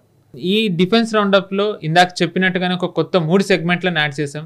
ఈ 3 సెగ్మెంట్లతో పాటు ఓవరాల్ ఎపిసోడ్ మీకు ఎలా అనిపించిందో కామెంట్ల రూపంలో మాకు తెలియజేయండి. అలాగే నేషనలిస్ట్ హబ్ ఛానల్ని లైక్ చేయండి, సబ్స్క్రైబ్ చేయండి, మా వీడియోని 10 మందికి షేర్ చేయండి. మళ్ళీ నెక్స్ట్ ఎపిసోడ్లో కలుస్తాను. నమస్తే. ఈ వీడియో మీకు నచ్చినట్టయితే లైక్ చేయండి, 10 మందికి షేర్ చేయండి. అలాగే కామెంట్ల రూపంలో మీ అభిప్రాయాలను మాతో పంచుకోండి. Nationalist hub group of channels ను సబ్స్క్రైబ్ చేసుకుని తెలుగునాట జాతీయవాద జర్నలిజాన్ని ప్రోత్సహించండి. ఈ వీడియో కింద ఉన్న బెల్ ఐకాన్ పై క్లిక్ చేయడం మర్చిపోవద్దు.